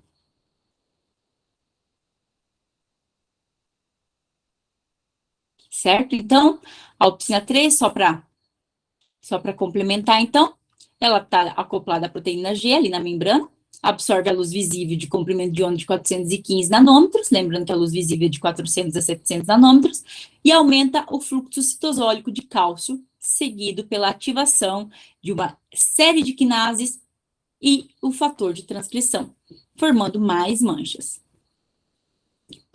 Então, os distúrbios de pigmentação são comumente diagnosticados, avaliados e tratados em práticas de cuidados primários. Os distúrbios de hiperpigmentação típicos vão incluir a hiperpigmentação pós-inflamatória, melasma, lentigos solares, efélides, são as sardas, máculas de Koffler. Então, são várias as alterações decorrentes de uma exposição não protegida à luz, e não apenas à luz solar, à luz da lâmpada, à luz do celular. No entanto, as questões de quanto tempo eu fico no celular ou no computador, isso pode agredir minha pele, ainda não está muito bem estabelecida na literatura. Não preciso passar a fotoproteção agora à noite, por exemplo, aqui, que eu estou com umas luzes. Mas o tempo que eu permaneço em contato com isso durante os anos podem induzir manchas. Então, a hiperpigmentação pós-inflamatória como uma das desordens pigmentares. Ela é consequência comum de trauma ou inflamação, principalmente em tipos de peles mais escuros, fototipo 3 a 6. As lesões, elas podem persistir por meses, anos, e podem ser psicologicamente devastadoras para algumas pacientes. Essas frases foram tiradas de dados científicos. E eu, como eu mostro ali mesmo na imagem, passo por isso, né? Então, desde os meus 14 anos, eu reluto por isso, porque essas manchas são esteticamente feias, não há base que cubra, e a questão de você lavar o rosto no final do dia frustra. Então, há 15, 20 anos eu já passo por isso e não tem. Então, já passei dos 30 e continua. É uma característica minha. Então, assim, no sentido de consumidora ou de estudante, ou faço parte desse grupo, eu reitero a importância da fotoproteção. Porque quando a gente fala em fotoproteção, não apenas a queimadura solar, mas as manchas decorrentes da luz, a gente também trabalha com a questão financeira e de acesso a todos. Por exemplo, a niacinamida. Quem não já ouviu falar da niacinamida em produtos cosméticos? Em produtos como a Eucerin, outros dermocosméticos de valores agregados muito alto, de 200, 300 reais. Será que teria necessidade de eu comprar um produto de 400, de 500, que diz lá no rótulo, um claim, niacinamida, um despigmentante, para resolver o meu problema? Será que se eu pedir numa farmácia de manipulação, se eu tiver o conhecimento que a niacinamida, ela é um excelente ativo clareador, ela vai agir lá na pré-melanossoma 17, que são filamentos acoplados lá no melanossoma, onde a melanina precisa amadurecer para formar as manchas, eu não conseguiria ter um resultado pagando menos, e às vezes não tem nem condições de pagar por isso, porque de fato é um sofrimento, de fato é uma questão psicossocial. E não é de 1 a 2 anos. Então, você leva essa característica para você. Então, a hiperpigmentação pós-inflamatória, ela pode ser, sim, acessível a todos, desde que você tenha conhecimento sobre os ativos despigmentantes, como a niacinamida, que é excelente. 5% ela inibe a transferência da melanina lá no melanossoma. Então, você não tem a melanina para amadurecer. Então, você conhece os mecanismos pelos quais a niacinamida atua. Sabe a concentração que ela atua? De 3 a 5%. Confio numa farmácia de manipulação, de atuação de farmacêutico. Você fideliza um cliente, você fideliza um consumidor, você resolve o problema dele. Hoje eu consigo controlar, né, essa minha questão de hiperpigmentação pós-inflamatória, mas eu tenho certeza que muitos passam por isso, muitas vezes por falta de acesso ou conhecimento, porque eu não pagaria 300, 400 reais por um produto dermocosméticos, skincêuticos, que seja, escrito niacinamida, resolve meu problema de manchas. Não, hoje não mais, mas já paguei muito, né? Já me frustrei também. Então, eu acho que esse conhecimento sobre a fotoproteção e sobre as desordens pigmentares e como resolver isso, precisaria ser mais ampliado. Então, a hiperpigmentação, ela vem decorrente de um processo inflamatório. Então, qualquer coisa você pode induzir um processo de melanogênese, o próprio estresse, não é nem mesmo questões externas. Então, a inflamação estimula a produção de prostaglandina, leucotriene e tromboxano, resultando em hipertrofia epidérmica de melanócitos e aumento da síntese de melanina.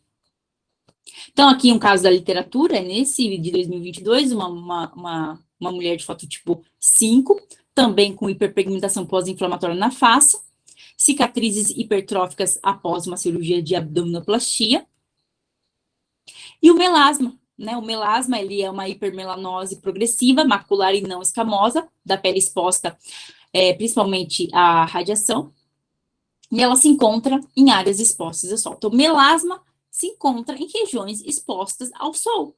Isso já é um indício de que a luz estimula o processo de melanogênese nesse caso, e por isso que a fotoproteção para quem tem melasma precisa ser diariamente.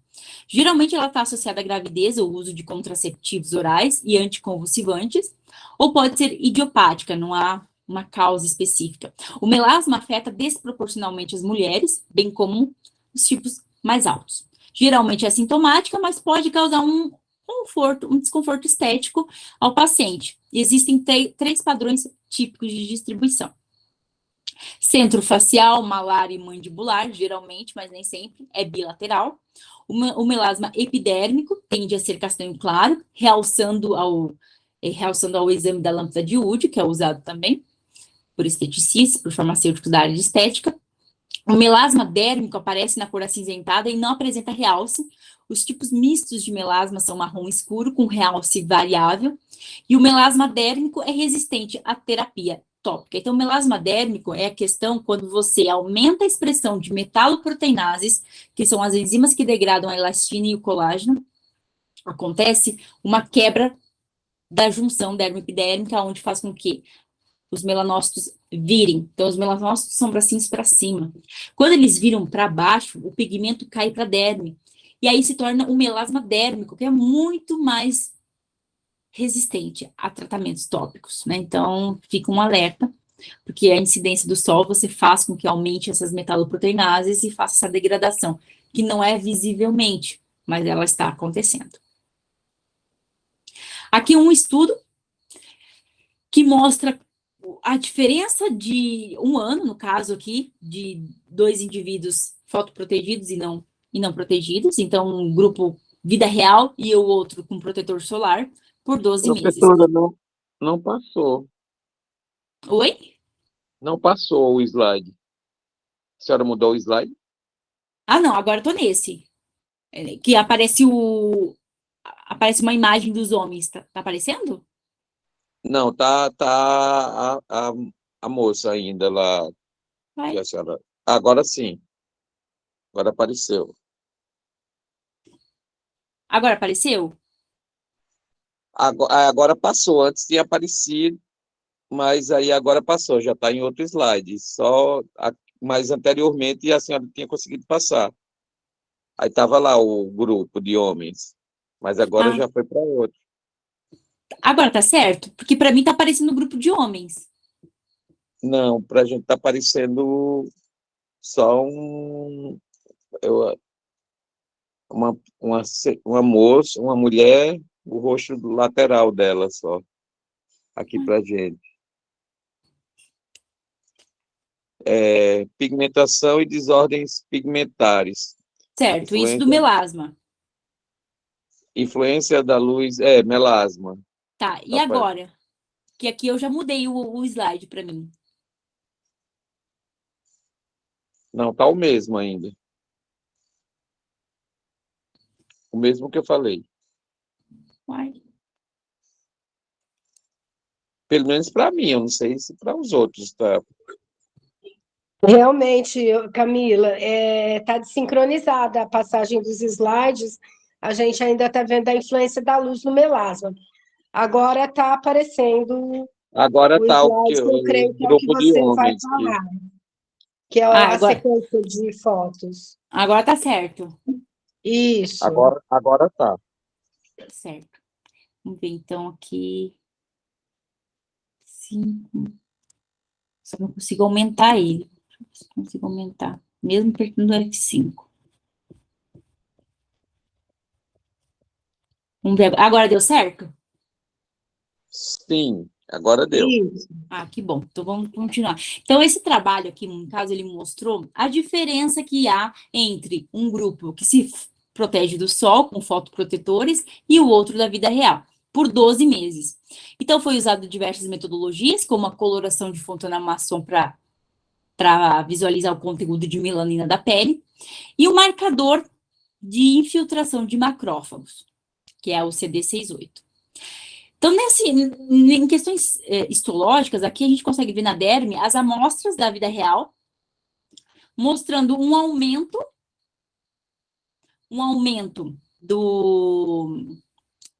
de macrófagos, né, que indicados pelo marcador, quando comparados com uma linha de base, que é essa aqui. Então, você vê o aumento dos macrófagos, uma infiltração. Então, mostrando o quê? Um processo inflamatório.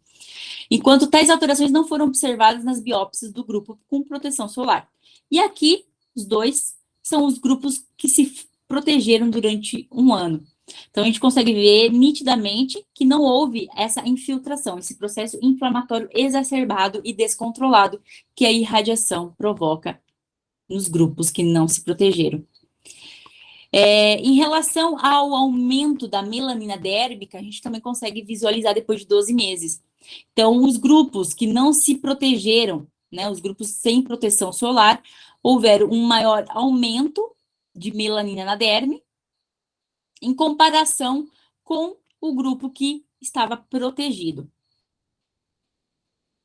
Então, é um estudo de 12 meses, é um estudo de uma marca, né, de um dermocosmético, sobre o uso persistente a longo prazo de um fotoprotetor simples, um FPS 30, em indivíduos de fototipo 4 e 6. Demonstrou melhora significativa na qualidade da pele e melhora na cor da pele e nos parâmetros de fotoenvelhecimento. Então, um estudo de 2020, foi o primeiro estudo com um grupo étnico hispânico, e esse estudo confirma que o uso eficaz de protetor solar não é apenas protetor e benéfico para a população de pele clara, mas também é fundamental para melhorar as condições da pele de pacientes de pele escura. Em termos de fotoproteção e metodologias para se avaliar a fotoproteção, a gente conta com as mitocôndrias. Então, as mitocôndrias, essas organelas tão importantes para a gente, em questões até mesmo de exercício físico, de questão de melhoramento da biogênese mitocondrial, quando você fala em resultados, em performance, né, vem sendo bastante estudada. E para fotoproteção também.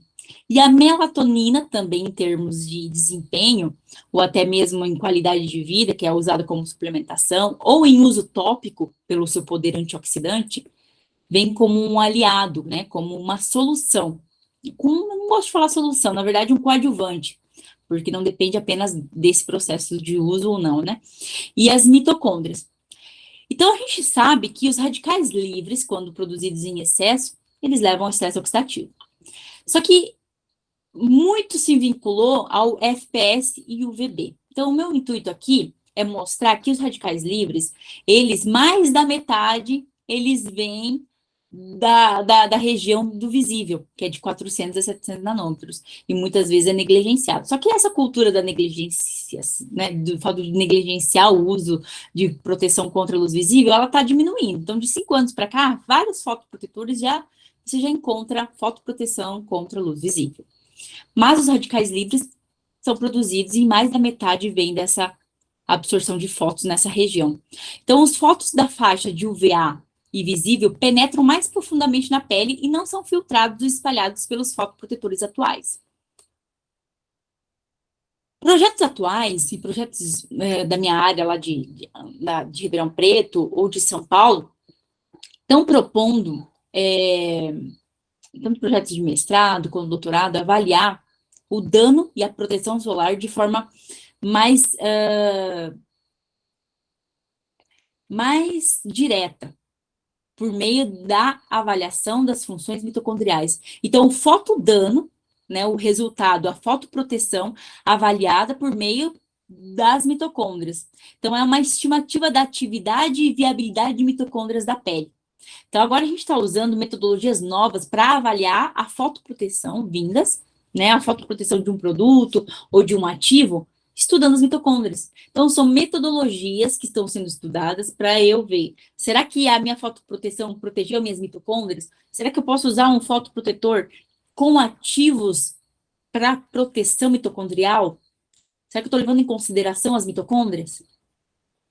Então, fótons tanto da região ultravioleta quanto da visível são absorvidos por moléculas endógenas fotossensibilizantes que estão presentes em concentrações elevadas nas mitocôndrias, originando espécies excitadas e reativas e causando danos irreversíveis nessa organela. Então, danos em mitocôndrias de células epiteliais podem levar a inúmeras consequências para o tecido cutâneo. Por outro lado, não há métodos ainda disponíveis atualmente que possam medir a atividade das mitocôndrias na pele de indivíduos expostos ao sol.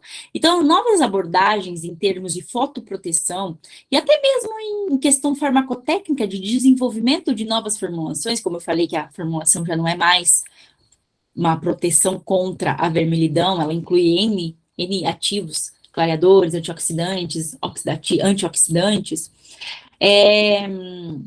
também ativos para aumentar a qualidade das mitocôndrias. Então, são estudos novos que estão vindo a fim de padronizar novos métodos para você avaliar por meio das mitocôndrias se o produto que você está usando, ele está protegendo. Então, quando a gente fala em fotoproteção, em antioxidantes, a melatonina, ela de um tempo para cá, ou pelo menos nas mídias, ela está um pouquinho mais em alta, né? Então, o sistema antioxidante melatoninérgico da pele humana. A melatonina, ela é um hormônio produzido na glândula pineal, tendo como substrato principal o aminoácido triptofano. Ela praticamente regula, né? Está envolvida na regulação dos genes relacionados ao ritmo circadiano, sendo mais produzida de forma noturna na ausência da luz. A melatonina é facilmente destruída por processos inflamatórios, assim como a serotonina. Então, aqui, um trabalho de 2018 que mostra só a evolução das funções da melatonina. A melatonina, ela vem, durante a nossa evolução, adquirindo novas funções, sendo descobertas, estudadas novas funções atribuídas a ela. Porém, a proteção antioxidante vinda desse hormônio, ela sempre se manteve, né? Hoje, a gente já sabe que ela está envolvida na regulação do ritmo circadiano, né?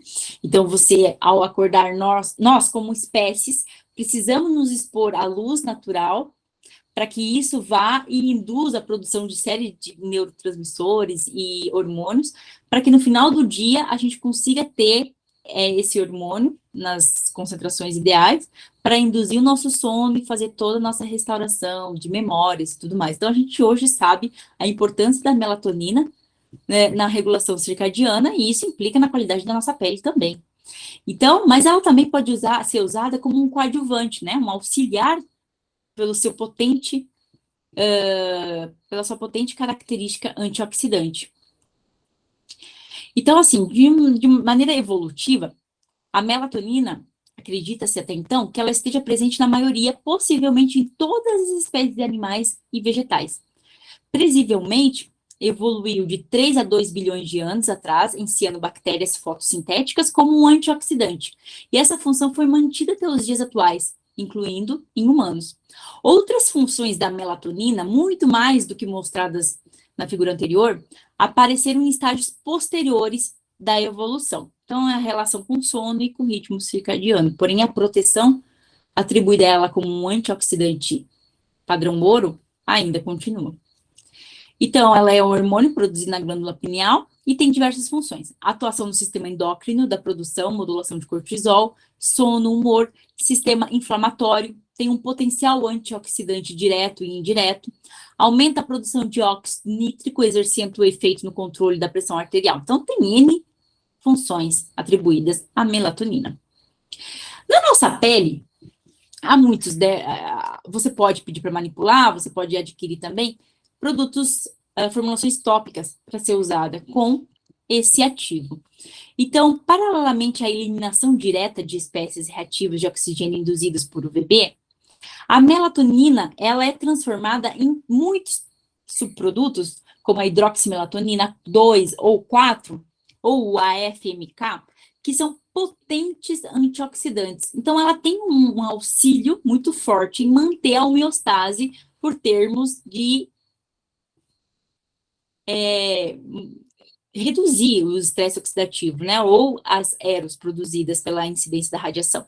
Então, ela atua como um coadjuvante muito bacana, muito usado também, e todos os metabólitos são fortes antioxidantes, então ela tem uma contribuição. O fato da melatonina em si e também os seus subprodutos terem um potencial antioxidante muito forte, isso acaba diminuindo a concentração de radical hidroxila, que é o pior radical livre formado, né? Vai levar ao processo de peroxidação lipídica na nossa pele, e também ao dano ao DNA, dano mitocondrial. Então, assim, a melatonina e seus subprodutos juntos são um poderoso antioxidante. E ele pode ser usado tanto em suplementação, mas também como um ativo nas formulações tópicas. Então, aqui um artigo de 2017 mostrando imagens de fluorescência, né, mostrando a geração de espécies reativas de oxigênio em astrócitos cultivados, que são células do sistema nervoso central, especialmente nas mitocôndrias, e a inibição de eros pela melatonina. Na imagem A, a gente consegue ver diferentes cores, né, de amarelo a vermelho, aqui, ó, vamos ver se consigo mostrar, de vermelho, de amarelo a vermelho, mostrando a quantidade de eros, de espécies reativas maiores, concentração maior nas mitocôndrias do que em outros compartimentos subcelulares. Na imagem B a D, você tem um aumento na formação de eros mitocondrial nessas células expostas a um oxidante, que seria o peróxido de hidrogênio, né? Peróxido de hidrogênio também é um radical livre.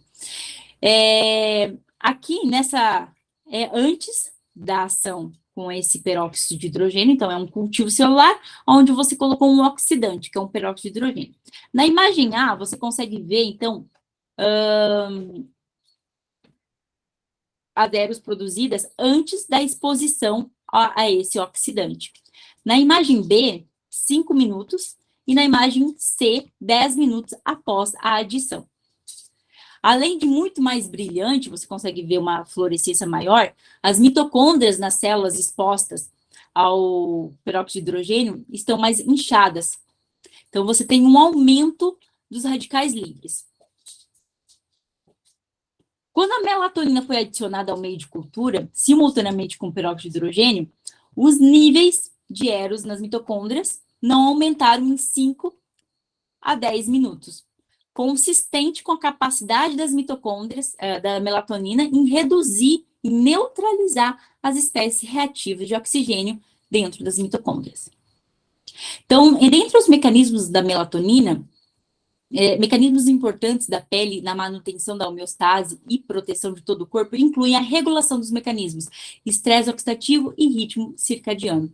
Então, a melatonina está envolvida tanto no ritmo circadiano quanto no seu potencial antioxidante, tornando-se assim um excelente ativo para ser usado como um tratamento auxiliar e coadjuvante tópico.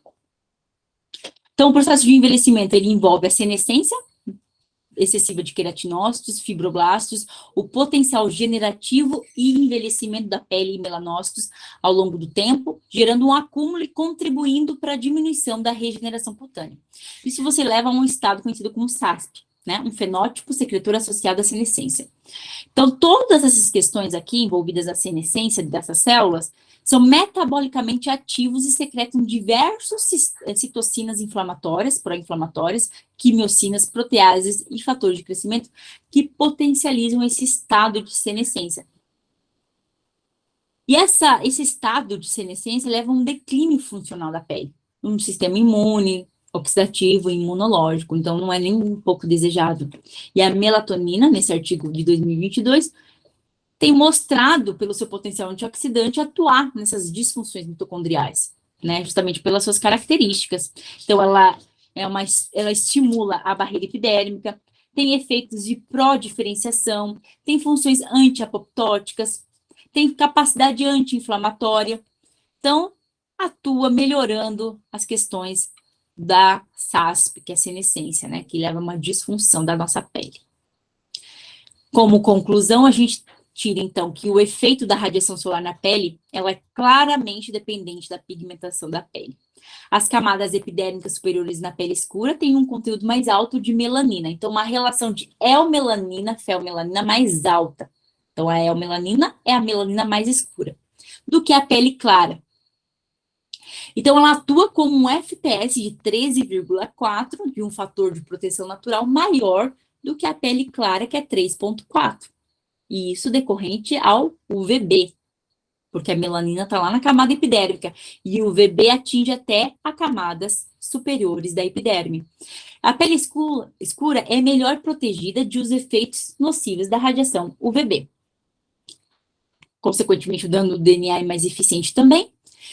A radiação UVA, que durante todo o dia é altamente incidente na Terra, a radiação UVA e a luz visível também parecem ter diferentes efeitos com base no tom da pele, causando hiperpigmentação em indivíduos com fototipos mais altos, de 3 a 6. A pigmentação induzida por luz visível, em estudos científicos, mostrou-se mais escura e mais sustentada do que a pigmentação induzida por UVA em indivíduos de 3 a 6, ressaltando a importância, né, da fotoproteção contra a luz visível. A proteção contra a UVB é especialmente importante para a pele clara, pois há um alto risco de queimaduras, dano ao DNA dos queratinócitos e chances de conduzir a um câncer de pele. A pele mais escura, por ser naturalmente protegida contra o UVB, ela tem mais propensão à hiperpigmentação induzida pela luz visível UVA. A proteção contra o UVA, luz visível e infravermelho pode ser útil para todos os fototipos de pele, pois penetram profundamente e causam fotoenvelhecimento. O UVA1 de onda longa desempenha um papel crítico na pigmentação, fotoenvelhecimento e câncer de pele, dano ao DNA e fotodermatoses. E esses dados, em conjunto com essas novo comportamento que vem vindo, e também farmacotecnicamente falando, no desenvolvimento de produtos, uma adaptação das formulações. Então, hoje o fotoprotetor tem um sensorial, uma textura mais agradável. Então, ela consegue ampliar mais os fototipos de pele, atinge mais finalidades, anti-envelhecimento, anti-aging, clareador. Então, a adaptação da formulação e textura do protetor solar ao tipo de pele e dermatoses também é fundamental. Então, com isso, eu agradeço a oportunidade de poder mostrar a importância da fotoproteção para todos os tipos de pele, cada um com as suas necessidades. O envelhecimento intrínseco é algo que a gente não evita, mas a gente pode desacelerar fazendo uso de produtos que podem sim ser acessíveis a todos, né, desde que a gente possa disseminar o conhecimento de ativos despigmentantes, por exemplo, para fins de desordens pigmentares, a gente pode diminuir o surgimento delas com a fotoproteção, e eu estou à disposição de todos, eu agradeço a oportunidade, e estou aberta a todas as questões e dúvidas. Muito obrigada.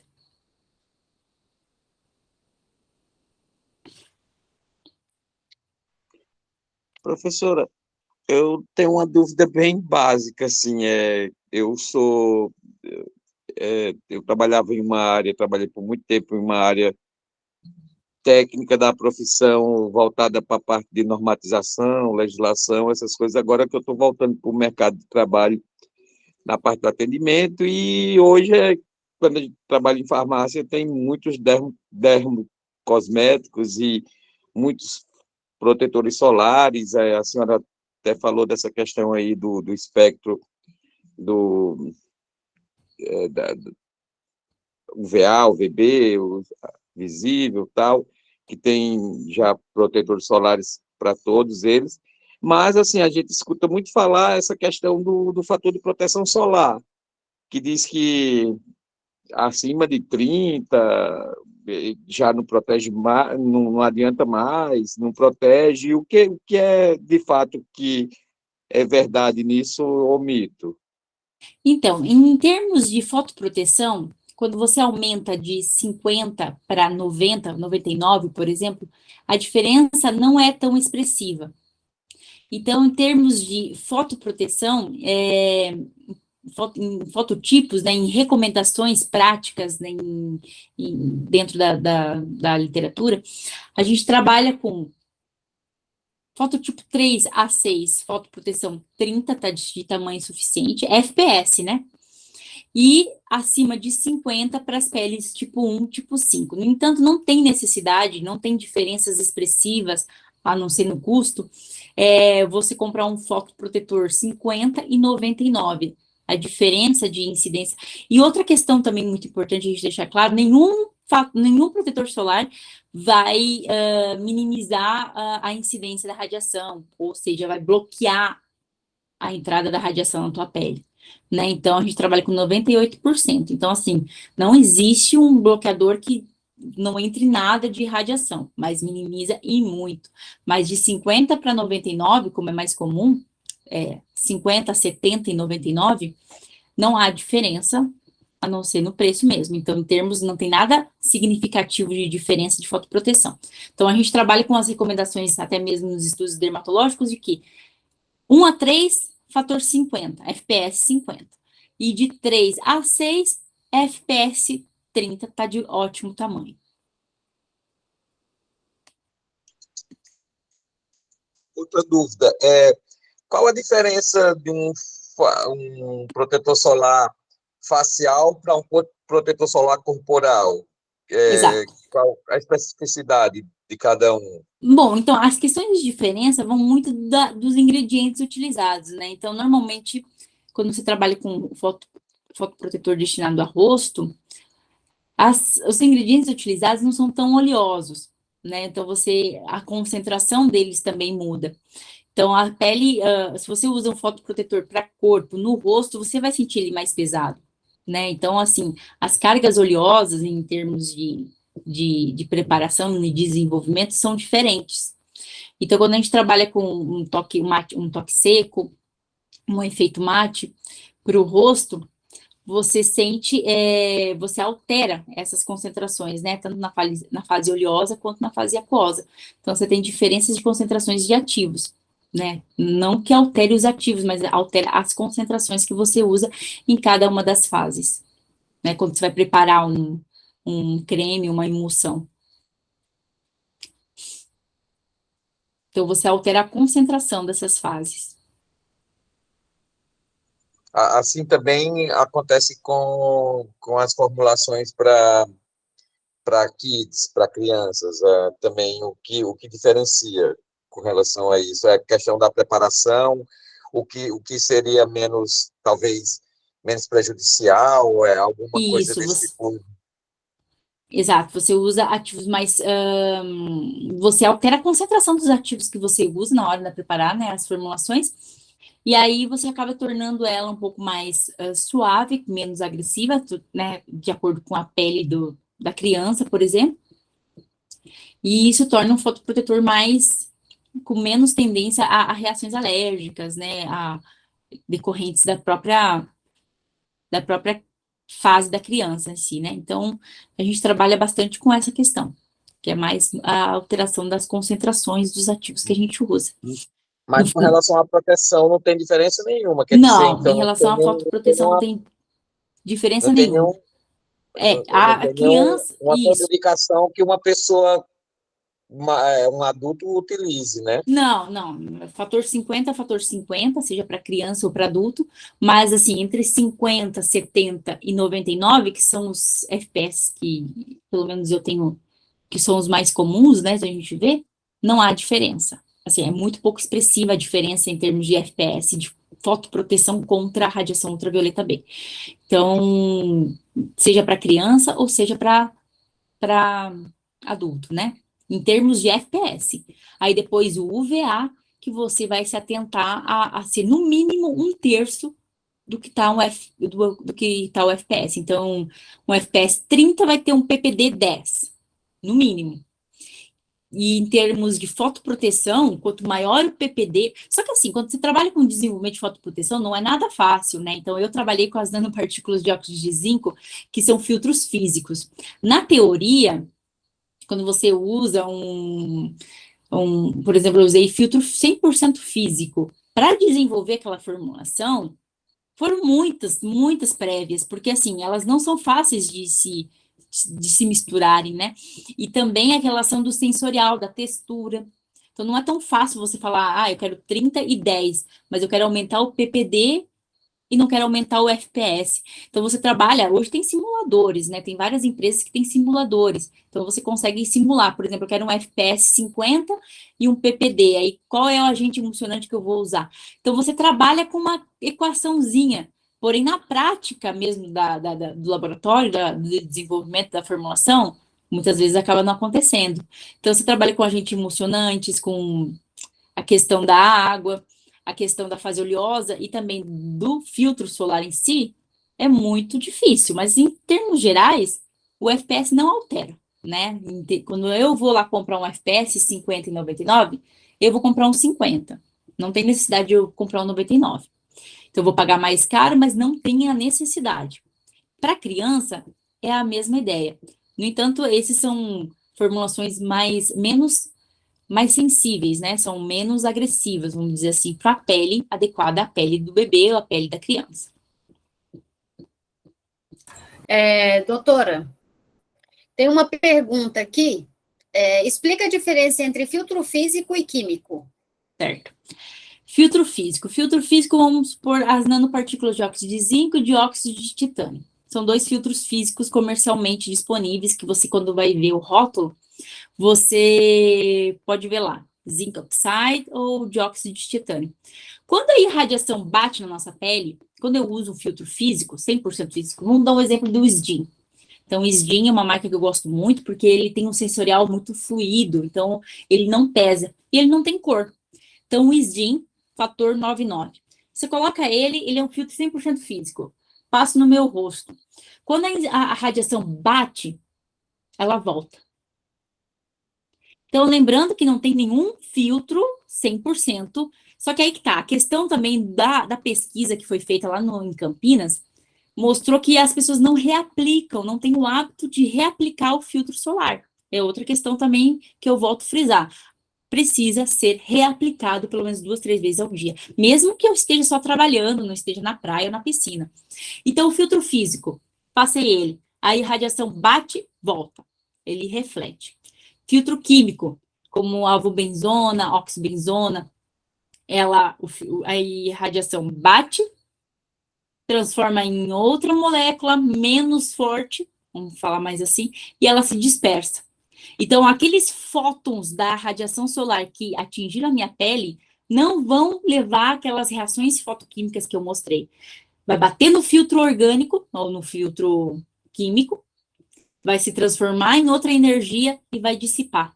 O filtro físico bateu no filtro físico, voltou. Basicamente é isso. Nós temos uma última pergunta aqui, doutora. Poderia falar um pouco sobre os fotoprotetores orais ou fitocosméticos que podem fazer um sinergismo com os protetores de aplicação tópica? Claro. Os fotoprotetores orais, não há muitos estudos envolvendo eles, né, no sentido de que se eles substituem. A gente trabalha com a ideia de que não substituem a fotoproteção tópica. Ele pode, sim, de fato, auxiliar, principalmente por questões de serem antioxidantes, né? Então, você trabalha com o chá verde, tem estudos mostrando que, por exemplo, cápsulas, né, do princípio ativo do chá verde, ela atua também como um auxiliar da fotoproteção, mas pela sua atividade antioxidante. Então, ela não é algo que você possa usar em substituição ao fotoprotetor. Então, os fotoprotetores, eles de fato são coadjuvantes, são excelentes, principalmente pela sua atividade antioxidante, né? Atribuída a sua atividade antioxidante, que acabam, junto com o fotoprotetor tópico, diminuindo todas aquelas cascatas de sinalização que levam aos fotodano, enfim, a toda aquela série de características que eu mencionei. Então, o fotoprotetor oral, ele é um excelente coadjuvante, no entanto, não pode de maneira nenhuma ser substituído pela fotoproteção tópica, tá? E a ação também da fotoproteção, em estudos, por exemplo, como do chá verde, entre outros, é mais caracterizada pela capacidade antioxidante. Então, ele acaba ajudando por minimizar por neutralizar os radicais livres.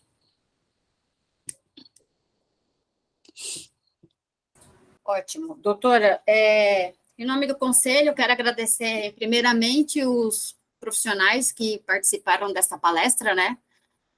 E eu vou passar a palavra para a doutora Cristina, que é a nossa vice-presidente, para ela também fazer os agradecimentos. Certo. Certo. Camila, a nós resta agradecer muito a você por tanto conhecimento que você compartilhou conosco nessa noite e de uma forma super acessível Que o bom, seu fico feliz. conhecimento, então você tem esse dom. E uma coisa que me deixa muito feliz é ver o entusiasmo, né, e a sua paixão pelo que você fala. E isso, sem dúvida, é o caminho para a gente, para o sucesso e para a realização profissional. E eu acho que, acho não, tenho certeza que a sua palestra de hoje, a sua fala, ela veio coroar muito a comemoração do Conselho Regional de Obrigada. Farmácia pelo Dia do Farmacêutico, e esse é o nosso primeiro evento do ano, e iniciamos com chave de ouro. Então, eu acho que a gente sempre fala que fechou, né, com chave de ouro, então eu digo que a gente está iniciando com uma chave de ouro que vai abrir portas do conhecimento para muitas pessoas. Então, foi realmente muito proveitoso, eu ouvi do início ao fim, eu ministrei muito disciplinas de patologia, falando de carcinogênese, de efeito de radiação, e aí eu fiquei, puxa, se eu tivesse assistido sua palestra e conhecido um pouquinho mais, seria melhor ainda do que foi, mas agradeço bastante, eu espero que os colegas, assim como eu, tenham se abastecido de muito conhecimento, e a gente agradece bastante aos colegas também que assistiram, ficaram conosco até agora, e convidamos a todos para participar dos nossos próximos eventos, tá? Muito obrigada, e você também está sempre convidada a estar conosco. Eu agradeço muito a oportunidade de vocês estarem aqui, eu estou à disposição, deixei meus contatos para qualquer conversa, enfim, eu agradeço a oportunidade demais, doutora Cristina, CRF, enfim, e feliz dia do farmacêutico a todos nós, e saibam que essa área é uma área que só tende a crescer, né, então, principalmente na área magistral, em relação a ativos, caso vocês se interessem, queiram, pode ter certeza que tem campo para isso, tem consumidor, pessoas querendo saber sobre isso e querendo ter seus problemas resolvidos, né? Então, assim, tem um nicho muito bacana para o farmacêutico. E eu estou à disposição de vocês. Parabéns pelo seu trabalho, muito obrigada. Obrigada, obrigada. E boa noite a todos os que participaram também. Agradecemos a presença de todos. Tchau, tchau, obrigada. Tchau, boa noite, obrigada.